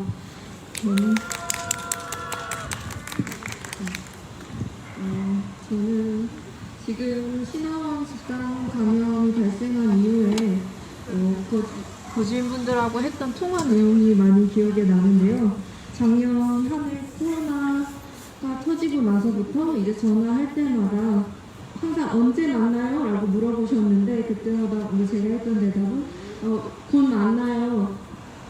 조금 이따 좀 나중에 봐요 라고 그런 대답을 했었는데 기다려달라는 말을 했었는데 지금 그렇게 기다리는 상황에서 또 신화원하고 소통할 때는 신화원 밖으로 나가는 건 너무 위험하다, 너무 안전이 우려된다 하는 이유로 저희가 여러 가지 방법을 고민해서 뭐 차량 지원을 한다든지 그런 제안했을 때도 전부 다 거부하고 그런 상황이 반복됐었거든요. 근데 지금 이렇게 신화원 안이 가장 안전한 것처럼 이야기했는데 지금 이 상황에서 신화원이 안전하지 않은 공간이라는 게 이렇게 확인됐음에도 불구하고 지금 다시 긴급 분산 조치를 투쟁으로 이뤄낸 이후에도 이렇게 다시 재입소하는 상황을 지켜보면서 정말 너무 화가 나고 답답하기도 하고, 근데 지금 제일 뭔가 남는 것은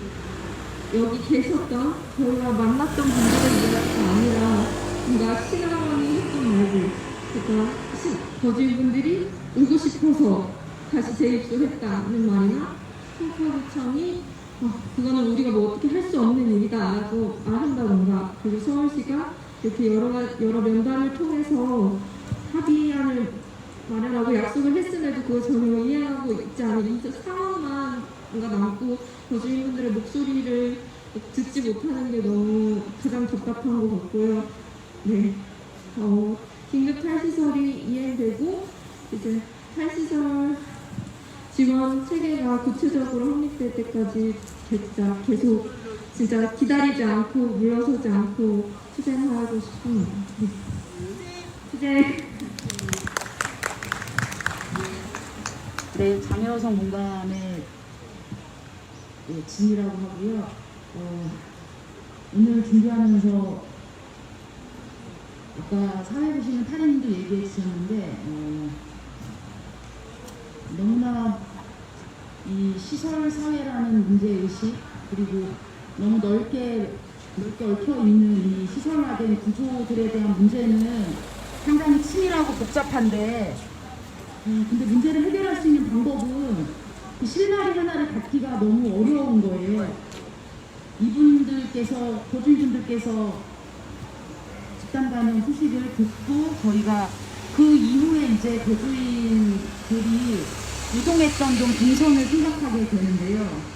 분산조치 저희가 요구해서 분산조치되었던 영동에 있는 호텔이라던가 아니면 가평에 있는 신화원과 연관성이 보이는 오륜 뒷전 빌리지라던가, 그리고 그 이후에 다시 신화원으로 도피했던 이 과정들 속에서 한 달 정도 하루의 시간 속에서 이분들이 세상 밖으로 한 걸음 내딛기 어려웠다는 것이 이 시설사회 실체라는 것들을 너무 확인하게 되는 거고요.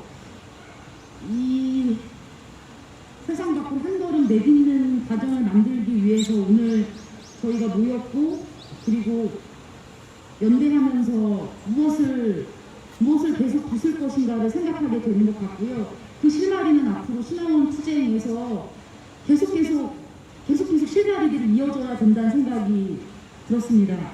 그래서 탈시설이 당연히 너무 중요하고 필요하다라는 우리의 그 동의들, 그리고 그 동의들 안에서 무엇을 할 건지는 어찌 보면 좀 뿌연 안개 같기도 한 것 같아요. 지금 있는 정책이나 제도를 다용해서 최대한 움직이는 것뿐만 아니라 이 분들이 한 걸음 내딛게 하기 위해서, 그리고 그 한 걸음 내딛는 과정에 동료 시민으로서 같이 변화할 수 있는, 변화하는 주체로서의 나는 누구인가를 같이 고민하지 않으면 시설 사회를 넘어서 함께 살아갈 서로의 타인, 서로의 사회적 지원과 관계가 되기 어려울 수 있다고 생각합니다. 여기 모인 우리들은 그런 것들을 넘어서 많은 가능성들을 도전하려고 모인 사람들이라는 생각이 들어서, 네, 반갑습니다, 여러분.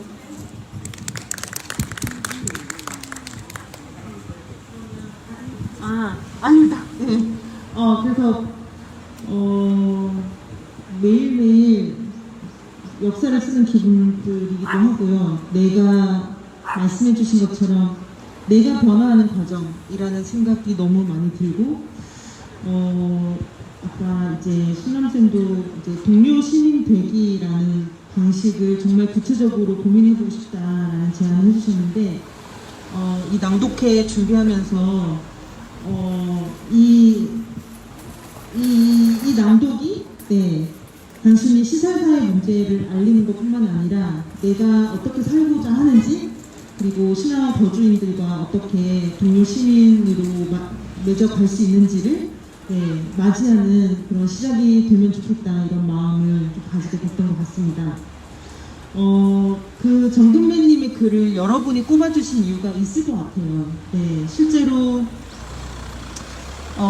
대구 지역에 코로나가 확산될 때 초기였기 때문에 모두가 너무나 정신이 없고 매뉴얼이 하나도 없을 때, 그때 또 많은 것들을 요구하고 이루어내시기도 했었고요. 그리고 실제로 활동가들이 이제 같이 코호트 격리를 하면서, 24시간 돌봄하면서, 그 시간을 견뎌온 경험들을, 코호트 격리에 저항하기 위해서 사실은 했던 거죠. 코호트 격리를 같이 하기로 했던 게 아니라, 정정을 하고요. 근데 그것이 가능하게 했던 이유는 바로 이 책에 쓰여진 대구 희망원 그 비리와 폭력과 학대로 얼룩져 있던 그 시설을 폐쇄시켜내고, 그 이후에 그 이행 과정을 철저하게 해나가면서 생겨났던 고민들, 도전들, 이런 것들이 있었기 때문이라고 생각을 하고요.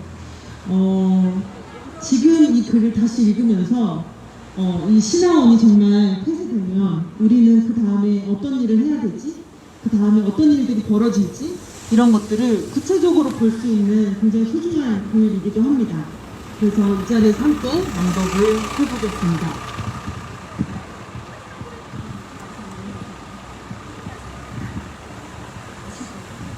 지역사회라는 유일한 선택을 위해 대구 시립희망원 진중 진북 발달장애인의 탈시설과 함께 서기, 비리와 인권 침해로 얼룩진 정화의 공간, 시립사회복지시설인 대구 시립희망원에서 거주인에 대한 체벌과 통제, 폭행, 폭언, 학대 등 가혹행위, 부당한 작업방해, 금전 편취, 사망 경위 불투명 및 사망사건 부적정 처리, 급식비 및 국가보조금 횡령 등의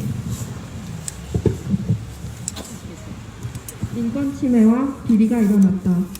이는 2016년 내부 고발에 의해 국가인권위원회가 직권 조사하고 언론 등에 다루어지며 세상에 알려졌다. 그러나 현행 부가 규정에 의해 대구 시립희망원 산하 4개 시설에서 5년 이내에 일어난 인권침해 행위만을 조사 대상과 범위로 하였기 때문에 정확한 진상규명은 여전히 이루어지지 않은 상태이다. 대구 시립희망원은 1958년 대구시가 전쟁부와 미망인을 수용하기 위한 시설로 서구에 설립하여 운영하다 1968년 현재 위치인 발성군으로 이전하였다. 초기에는 대구시에서 직접 운영하였으며 1980년부터 재단법인 대구 구천주의 유지재단을 통하여 민간 위탁을 하였다. 해당 재단은 사태가 알려져 운영권을 반납한 2017년까지 37년 동안 희망원의 운영을 도맡아왔다. 그 후에는 정석복지재단이 임시로 운영하였으며 2019년부터는 대구시 출자 출연기관인 재단법인 대구사회서비스원에서 운영하고 있다. 군사독재 정권은 산업화 못지않게 사회정화 프로젝트에도 열을 올렸다. 1950년대부터 사회 문제로 떠오른 불황인의 처리를 둘러싼 논의는 1970년대에 들어서 강력한 국가 공권력을 동원한 대대적인 정화 사업으로 이어졌다. 불황인은 거리 정화, 관광객 유치, 범죄 단속 등과 연계되어 본격적으로 사라져야 할 대상으로 제한되기 시작했으며 불황인에 대한 강제 수용 관행은 암묵적으로 용인되었다. 대구시립희망원에는 1970년대와 1980년대 국사독재 정부의 권위주의적이고 비민주적인 사회 분위기가 그대로 투영되어 있었다. 쇠창살이 설치된 공간에 거주인을 강제 수용하고 외국 체험 유지를 위해 독방을 운영하거나 신사들을 채우는 등 학대를 일삼았다. 거주인 중 일면 동상을 지정하여 통제하는 군대식 문화가 팽배했다. 인간 사육장과 같았다는 증언이 나오기도 했다. 사회 정화라는 기조 아래 복지시설에서의 생각은 오히려 국가적으로 방치되고 용인되었다. 국가는 최소한의 보조금으로 불황인에 대한 사회적 책무를 민간 영역에 전가하였고 종교단체를 중심으로 한 민간단체는 이를 복지라는 명분으로 체계화하여 통제하고 활용해 나갔다. 국가는 교회에 특혜를 주고 교회는 국가 권력의 한수인이 되었다. 현재까지도 상당수의 복지기관이 종교계의 근간을 둔다는 점에서 이런 국가-교회 동맹은 여전히 유효하며 암묵적 교류가 물질적 토대가 되고 있다. 대구시립희망원은 본래 하나의 불황인 시설이었으나 정부의 기능 분리 및 특성화 정책으로 2006년에 정신요양시설과 장애인 거주시설이 분화되었으며 2013년에는 무수빈 요양시설이 분화되어 총 4개의 시설로 운영되기 시작했다. 2017년 기준으로 산하 4개 시설에 총 1,091명이 거주했으며 종사자는 162명이었다. 사태 발생 이후 대구시는 각 시설의 명칭을 희망마을, 보성마을, 아름마을, 시민마을로 변경하였으며 장애인 거주시설인 시민마을을 2018년 12월 31일자로 폐쇄하였다. 시설 폐쇄에 따라 거주하던 장애인 중 일부는 다른 시설이나 병원으로 전원 조치가 되었으며 또 다른 일부는 지역사회로 탈시설을 하여 생활하고 있다. 이 글은 시설 폐쇄로 인해 지역사회로 나오게 된 장애인, 그 중에서도 특히 본인의 의사표현으로 시설을 나가고 싶다고 응답하지 못했던 이들의 탈시설과 삶의 의미를 짚는다. 무응답층이 갈 곳은 어디인가? 한국의 장애인 거주시설은 국가 및 지자체의 책임하에 제공되는 것을 원칙으로 하고 있다. 시설 운영자는 단지 그 임무를 대행하는 것이기에 국가는 장애인의 서비스 이용 실태, 업무 및 운영 적정성, 인권 침해 사례 등을 지도 감독하며 인권 침해 및 불법적 사항이 발견된 경우에는 사안의 경중에 따라 개선 명령, 시설장 교체, 시설 폐쇄 등을 조치할 수 있다. 그러나 어떤 일이 벌어져도 폐쇄 처분까지 가는 경우는 매우 드물며 폐쇄된다 하더라도 장애인은 다른 시설로 옮겨진다. 이 시설에서 저 시설로 보내지는 것 외에 삶의 변화는 없는 것이다. 광주 인하학교 및 인하원에서 벌어진 인권 침해가 2011년 영화 도가니로 세상에 알려졌다. 우리는 이 영화를 기억하지만 사건 이후 피해자의 삶에 대해서는 잘 알지 못한다. 영화가 나오고 3년 뒤 국가와 광주시에 배상을 요구했던 인하학교 피해자들은 패소했다. 국가와 지자체의 과실로 인해 피해가 발생하고 인정하기 힘들다는 것이 요지였다. 국가의 시설 수용화 정책은 조금도 변하지 않았다. 2017년에는 인하원 폐쇄로 다른 시설로 옮겨가게 된 장애인들이 임시보호시설에서마저 폭행 및 학대 피해를 연이어 받았다는 사실이 드러났다. 누구의 삶도 변하지 않았다.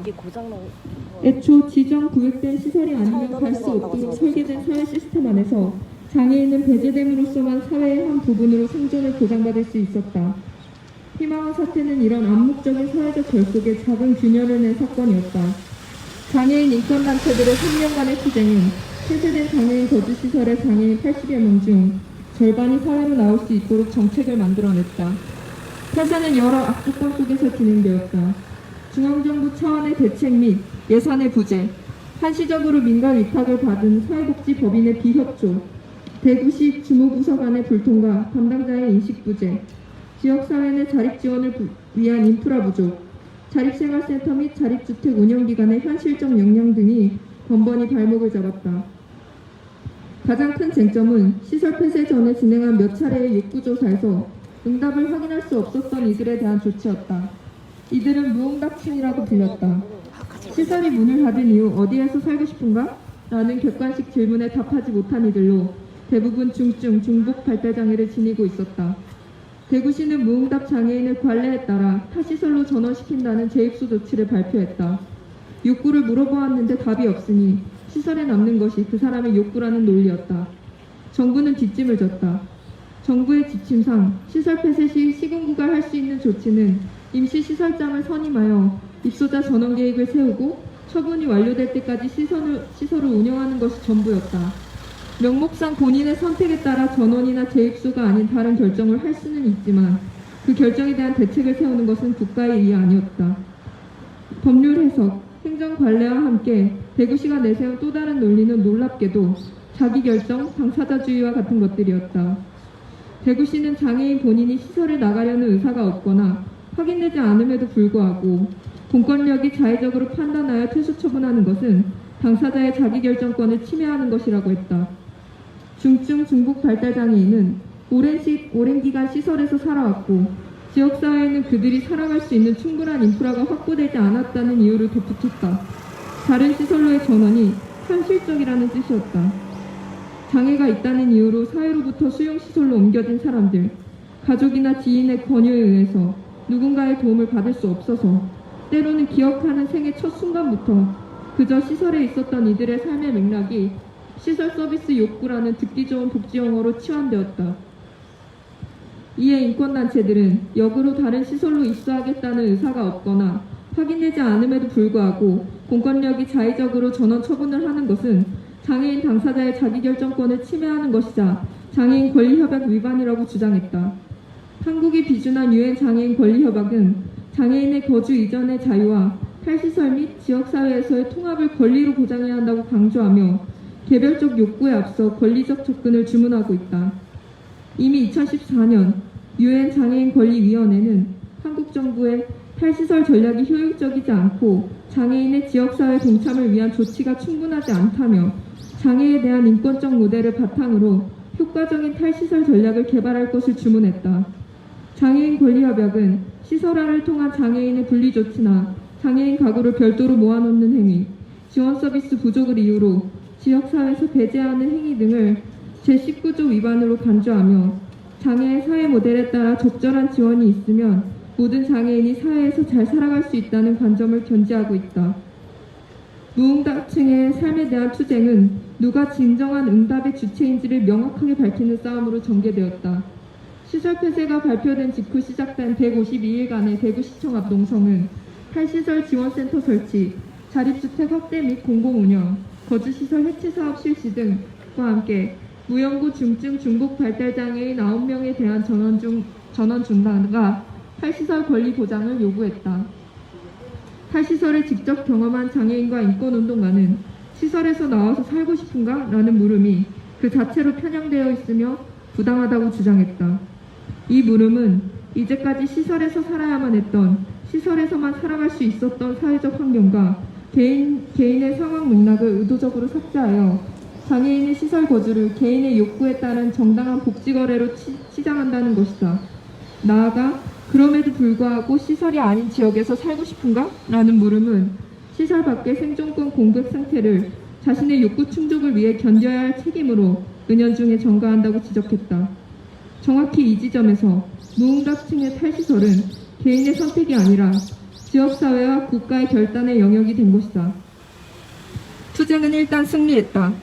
중증, 중복 발달장애인 9명에 대한 전원 조치는 멈추었으며 대구시는 언론을 통해 자립지원 시범 사업을 실시한다고 발표했다. 최초로 시행된 시범 사업은 폐쇄는 곧 전원이라는 도식을 깨고 탈시설 욕구를 밝히는 거주인은 물론 중증, 중복 발달장애인의 경우에도 응답의 유무와 관계없이 탈시설을 우선한다. 그 후 장애인 당사자가 변화된 환경에서 욕구를 개발하고 삶의 질을 높여갈 수 있도록 지원한다는 원칙을 세웠다. 희망원 이후의 시설 폐쇄 탈시설 운동은 무응답층이라 하더라도 지자체의 장이 시설 퇴소 및 자립 지원을 결정할 수 있으며 시설 생활보다 지역 생활을 우선 지원해야 한다는 것을 분명히 했다. 네, 어머니 시청에서 제가 조금 읽겠습니다. 영웅의 차원에서 일반의 차원으로 더 크고 고단한 투쟁이 남아 있었다. 농성은 물리적 거점인 시청 앞이 아니라 우리의 구체적인 일상으로 옮겨왔다. 중증, 중복 발달 장애인의 탈시설 지원에 책임감을 느낀 대구시는 관련 경험이 풍부하다는 이유로 한국장애인자립생활센터 협의회 소속 대구사람장애인 자립생활센터와 다립돌 센터의 자립 지원을 위탁했다. 이외에 중장년 발달장애인 주간보호시설인 여기서 함께센터가 대구시의 협조 요청에 따라 연계되었다. 한 주택에 2명이 입주해 자립생활을 시작했다. 이들은 대부분 발달장애와 함께 시각, 청각과 같은 감각장애나 신체장애가 있었으며 오랜 기간 정신과 약물을 다량 복용하고 있었다. 장애인 동료 상담가들은 대부분 입주자에게 24시간 활동 지원 서비스가 필요하다고 판단했지만 정부와 대구시는 지원이 어렵다고 통보했다. 주간 보호시설을 이용할 수밖에 없었다. 당사자의 주요 일상은 평일 오전과 저녁, 주말 종일에는 활동 지원 서비스를, 낮에는 주간 보호시설을, 밤에는 복지관과 연계한 야간 순회 서비스를 이용하는 형태로 짜여졌다. 정보가 많이 없었다. 수년에서 수십 년을 살아온 시설이었지만 이들의 선호나 특성 등이 담긴 기본적인 정보를 가지고 있지 않았고 그나마 넘어온 의료적 기록은 적지 않게 조정되었다. 이미 오래전 없어진 질환의 약을 계속 복용하고 있거나 종합건강검진을 통해 암이 발견되기도 했다. 이들에 대한 지원은 자립생활 욕구가 확인되면 그에 따라 지원하던 종전의 방식과 상당히 다른 양상으로 진행되어야 했다. 개인의 욕구나 의사에 따라 개인별 계획을 세워 자립생활 프로그램을 개별 집단적 형태로 제공하고 함께 평가하는 기존의 방식을 그대로 적용하기 어려웠다. 당장 개인의 욕구나 의사를 확인하는 데 어려움이 있었고 짐작건대 당사자 역시 무엇을 결정할 만큼의 경험 자체가 없어 보였다. 어떤 것은 원활했고 어떤 것은 원활하지 않았다. 원활하지 않은 것이 더 많았다. 자립생활센터에는 금전관리, 의료지원 및 건강관리, 신변안전 등과 같이 개인의 자유권을 보장하기 위해 필요한 명확한 법적 권한이 없었다. 본인의 통장을 개설하는 일에서부터 지정병원을 변경하거나 의사와 상담하고 처방을 받는 일, 활동지원 서비스를 계약하고 이용하는 일, 주간보호시설을 이용하는 일, 자립주택의 도시가스와 같은 각종 계약을 시행하는 일 등 모든 일상이 당사자의 명확한 의사결정을 요구했다. 그러나 발달장애인 지원센터의 공공후견인 연결은 통상 6개월이 넘게 걸리며 시설 폐쇄 이후까지 막연하게 기다려야 하는 것이었다. 때로는 대구시의 시범사업 추진 공문으로, 때로는 법률 안에서 허용 가능한 기관 담당자의 역량으로, 또 어떨 때에는 관례적인 사회복지기관에 대한 사회적인 신뢰로 해결해 나갈 수밖에 없었다. 미질 존재에 대한 지원 압박에 모든 활동가의 신경이 곤두섰다. 부족한 제도 안에서 기본 생활과 안전 확보를 우선으로 강조하면 할수록 이전에 경험했던 자립생활이라는 상과 동떨어지는 듯한 인상을 받았다. 일반적으로 실패하더라도 본인이 선택하고 결정하고 경험하는 것을 중심으로 당사자를 지원해 왔다면 이제는 무엇을 선택하고 결정할 것인지 어떤 경험이 필요한지조차 확인이 어려웠다. 혼란스러웠다. 시설을 벗어났음에도 불구하고 활동가가 기대했던 것보다 생활은 집단적이었고 일상은 단조로웠다. 같은 시간에 집을 나가고 같은 시간에 집으로 돌아왔다. 같은 공간에서 낮 시간을 보냈다. 당사자가 실종 위기에 놓일 수 있어 국가인권위원회, 경찰청, 발달장애인 지원센터 등과 4개월간 간담회를 했지만 대책이라고 받아든 것은 경찰서에서 보급하고 남은 대외 감지기 정도였다. 이들에게 필요한 자립생활 프로그램은 무엇일까? 이들의 동료 상담은 누가 해야 할까? 이들의 자립은 어떤 의미일까? 이들은 지금의 삶에 만족할까? 우리는 무엇을 하고 있는 것일까? 활동가들의 머릿속도 복잡해졌다. 다행히 살아가는 시간만큼 변화가 일어났다. 아주 느린 속도였지만 관계가 이전보다 부드럽고 자연스러워졌다. 거실을 맴돌며 울거나 화를 내며 잠을 쉽사리 청하지 못하던 사람들이 자기 방을 찾아 들어갔고 때가 되면 집에 가야지 라고 소리쳤다. 늦잠을 자고 낮잠을 잤다. 컨디션이 좋지 않을 때는 주간 보호시설에 나가지 않고 집에서 머물며 쉬었다. 자신의 방에 있는 자신 장롱에 본인이 원하는 스티커를 빼곡히 붙였고 외출을 나가고 싶을 때는 현관으로 나가 손으로 가리키거나 신발을 만졌다. 식사 시간이 되었으니 집에 돌아가자고 재촉하거나 집 밖에 나가지 말라고 막는 경우가 현격히 줄었다. 스스로 화장실을 찾기 시작했고 무언가 먹고 싶을 때에는 그릇을 들고 주방을 살폈다. 감정 표현이 풍부해졌다. 표정이 밝아졌다. 때로 서로 웃고 때론 서로 다투었다. 건강이 좋아지고 살이 조금 붙었다.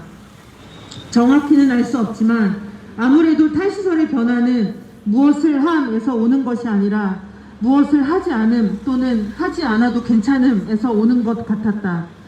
아직 활동 지원사나 코디네이터 모두가 통일된 지침이나 자세를 갖지는 못했지만 장애인 당사자가 원하는 대로 위험한 상황이 아니라면 제약하지 않기, 가능한 한 따르기, 공격적이지 않기, 평범하게 대우하기와 같은 정서를 만들어갔다.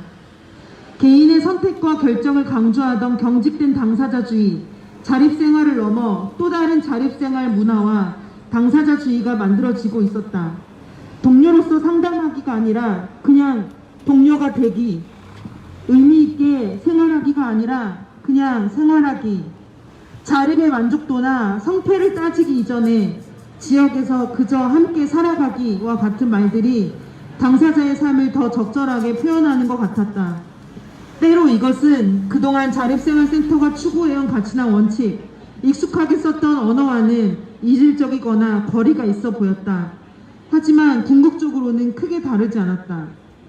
자립생활 운동이나 자립생활센터가 가질 수 있는 언어의 폭이 그만큼 풍부해지는 것이라고 여겼다.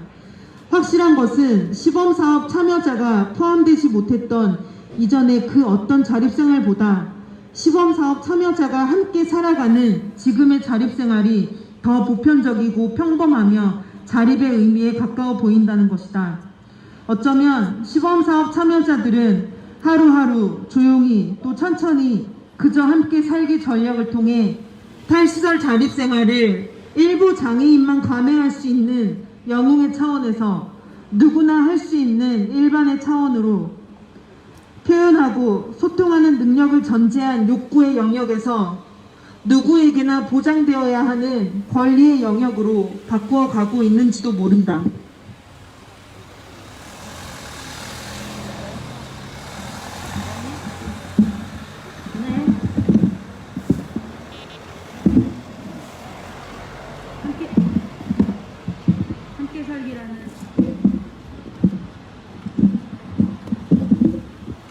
함께 살기라는 유일한 선택을 위해 2019년 12월을 끝으로 시범사업은 끝이 났다.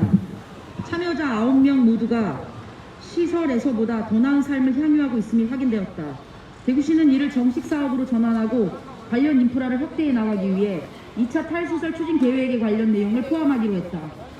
누구보다 당사자들이 가장 많은 어려움을 겪을 것이다. 그러나 이들의 삶을 통해 우리 사회는 더 포괄적이고 인권적인 자립생활 지침을 얻을 수 있다. 우리가 만들어갈 그 지침은 다음에 몇 가지 전제에서 시작될 것이다. 첫째, 자립생활 담론은 기존의 신청주의, 욕구 충족 모델을 넘어서야 한다. 이는 자립생활을 권리가 아닌 일정한 능력을 갖춘 이들만 누릴 수 있는 것으로 자격화하여 선별적인 제도를 강화한다. 탈시설 욕구를 탈시설 권리 보장의 근거로 삼을수록 역설적이게도 욕구를 확인하기 어려운 장애인에 대한 배제는 정당화된다. 욕구에 기반한 접근은 개인의 장애에 대한 기능적 평가와 판단, 순수한 시설 서비스 욕구라는 허황된 논리를 승인할 수 있는 것이다.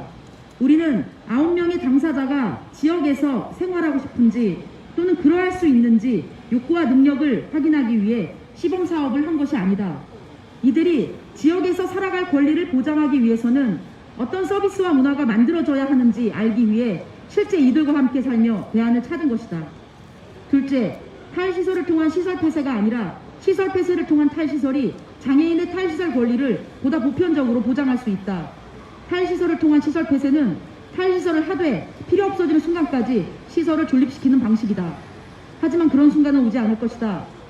이러한 접근은 탈시설 문제를 여전히 개인의 선택 영역으로 남겨두기 때문이다. 반면 시설 폐쇄를 통한 탈시설은 국가적 차원에서 시설 폐쇄를 추진해 나가며 그 대안으로 탈시설을 지원하는 방식이다. 시설 폐쇄의 이유는 탈시설을 해야 하기 때문만이 아니다. 시설 자체가 개인의 권리를 명백히 침해하고 국가의 반인권성을 드러내는 공간이기 때문이다.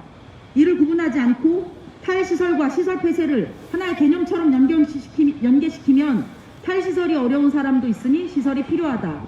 탈시설 인프라가 적절히 구축되어야 시설 폐쇄가 가능하다는 논리로 흘러갈 수 있다. 이번 시범사업은 탈시설을 통한 시설 폐쇄가 장밋빛 허상일 뿐이며 시설 폐쇄가 진행됨으로써만 탈시설을 위한 조건이 하나하나 만들어진다는 사실을 증명하는 여정이었다. 셋째, 위에도 전제는 관념이 아닌 현실에서 새로운 존재가 끼어듦으로써만 가능하다. 즉, 자신이 있는 단체 조직을 구성하는 동료들이 다양해져야 가능하다. 가능한 한 다양한 주체가 자립생활이라는 지향 아래 모임으로써 운동은 보다 보편적인 모습을 띌 수 있다. 지금의 자립생활센터나 자립생활 단체가 지니고 있는 운동적 요구와 활동 문화가 얼마나 보편적이며 보편 타당한지, 얼마나 인권적이며 보편 타당한지 알기 위해서는 지속적으로 다른 존재로 치부되어 왔던 이들이 척도로 기능해 주어야 한다. 이는 우리 사회의 차원에서도 마찬가지일 것이다.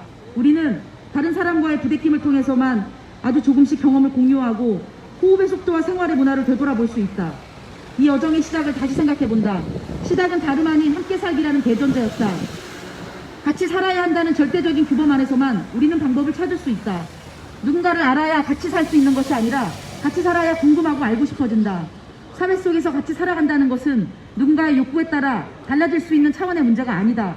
그것은 그 사회에 이미 포함된 이들 역시 누구와 살 것인지 취사 선택할 권리가 없음을 뜻한다. 함께 살기는 장애가 있든 없든, 지원이 많이 필요하든 적게 필요하든 아예 필요하지 않든 간에 그것만이 우리가 취할 수 있는 유일한 선택임을 인정하고 전제하는 것에서 출발할 수 있다. 네, 박수로 한번. 네, 좀 긴 글이었지만 처음부터 끝까지 좀 읽어보았고요. 이 책의 이제 길이가 좀 다양한데, 또 긴 글은 또 아이엘과 젠더 포럼에서 이제 발제문으로 작성해 주셨던 글이기도 합니다. 이 글 읽으면서 지금 신화원의 상황과 겹쳐지는 측면들이 많이 있는 것 같아요. 그래서 먼저 지혜님이 좀 이 글을 오늘 여기 좀 읽으시면서 굉장히 책이 까매졌어요. 그죠? 굉장히 많은 메모와 줄을 쓰셨는데요. 네, 어떤 생각 하시면서 읽었는지 좀 나눠주시면 감사하겠습니다.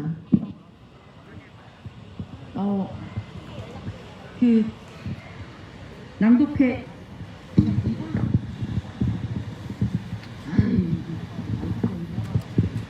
네, 이게 더 훨씬 좋네요.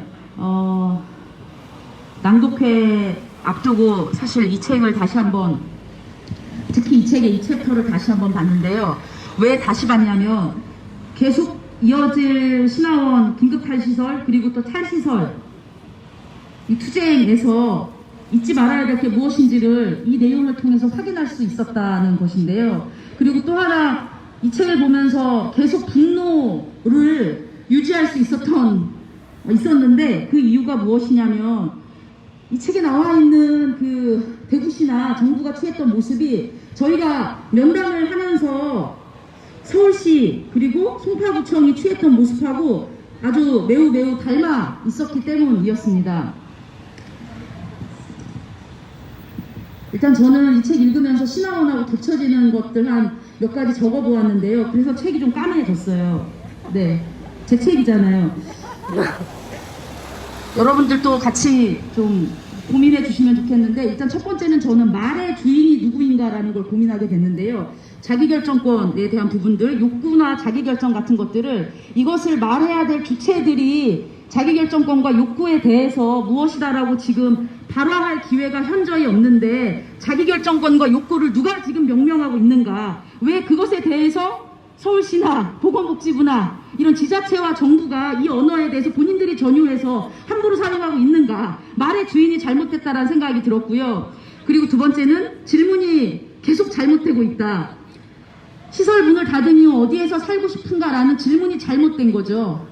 시설의 문을 닫고서 무엇이 변화했으면 좋겠는가라고 물어야 되겠죠. 그래서 이것은 탈시설 하고 싶은 사람들, 그리고 탈시설할 조건을 위해서 사회가 어떤 변화가 필요한지에 대한 질문으로 바뀌어야 된다고 생각해요. 그러니까 정부와 지자체가 본인들 스스로에게 이 질문을 하고 이 질문에 대한 답을 가져와야 하는데, 이것을 자기결정권이나 욕구조사라는 이름으로 당사자에게 하도록 하는 거, 결국 그 말의 주인인 당사자들이 이 말에 대해서 정말 온전히 가지기 어렵게 만들면서 이 질문에 대해서 구하는 것 자체가 폭력이다라는 생각을 하면서 읽었고요. 제가 너무 격앙됐나요, 사회자님? 예. 열이 받으니까. 그리고 시설에서 나와 살고 싶은가라는 물음이 나와 있어요. 127페이지에. 저희가 면담, 말이 좋아 면담이지만 사실은 치고받지만 않았지 거의 혈전이었는데요.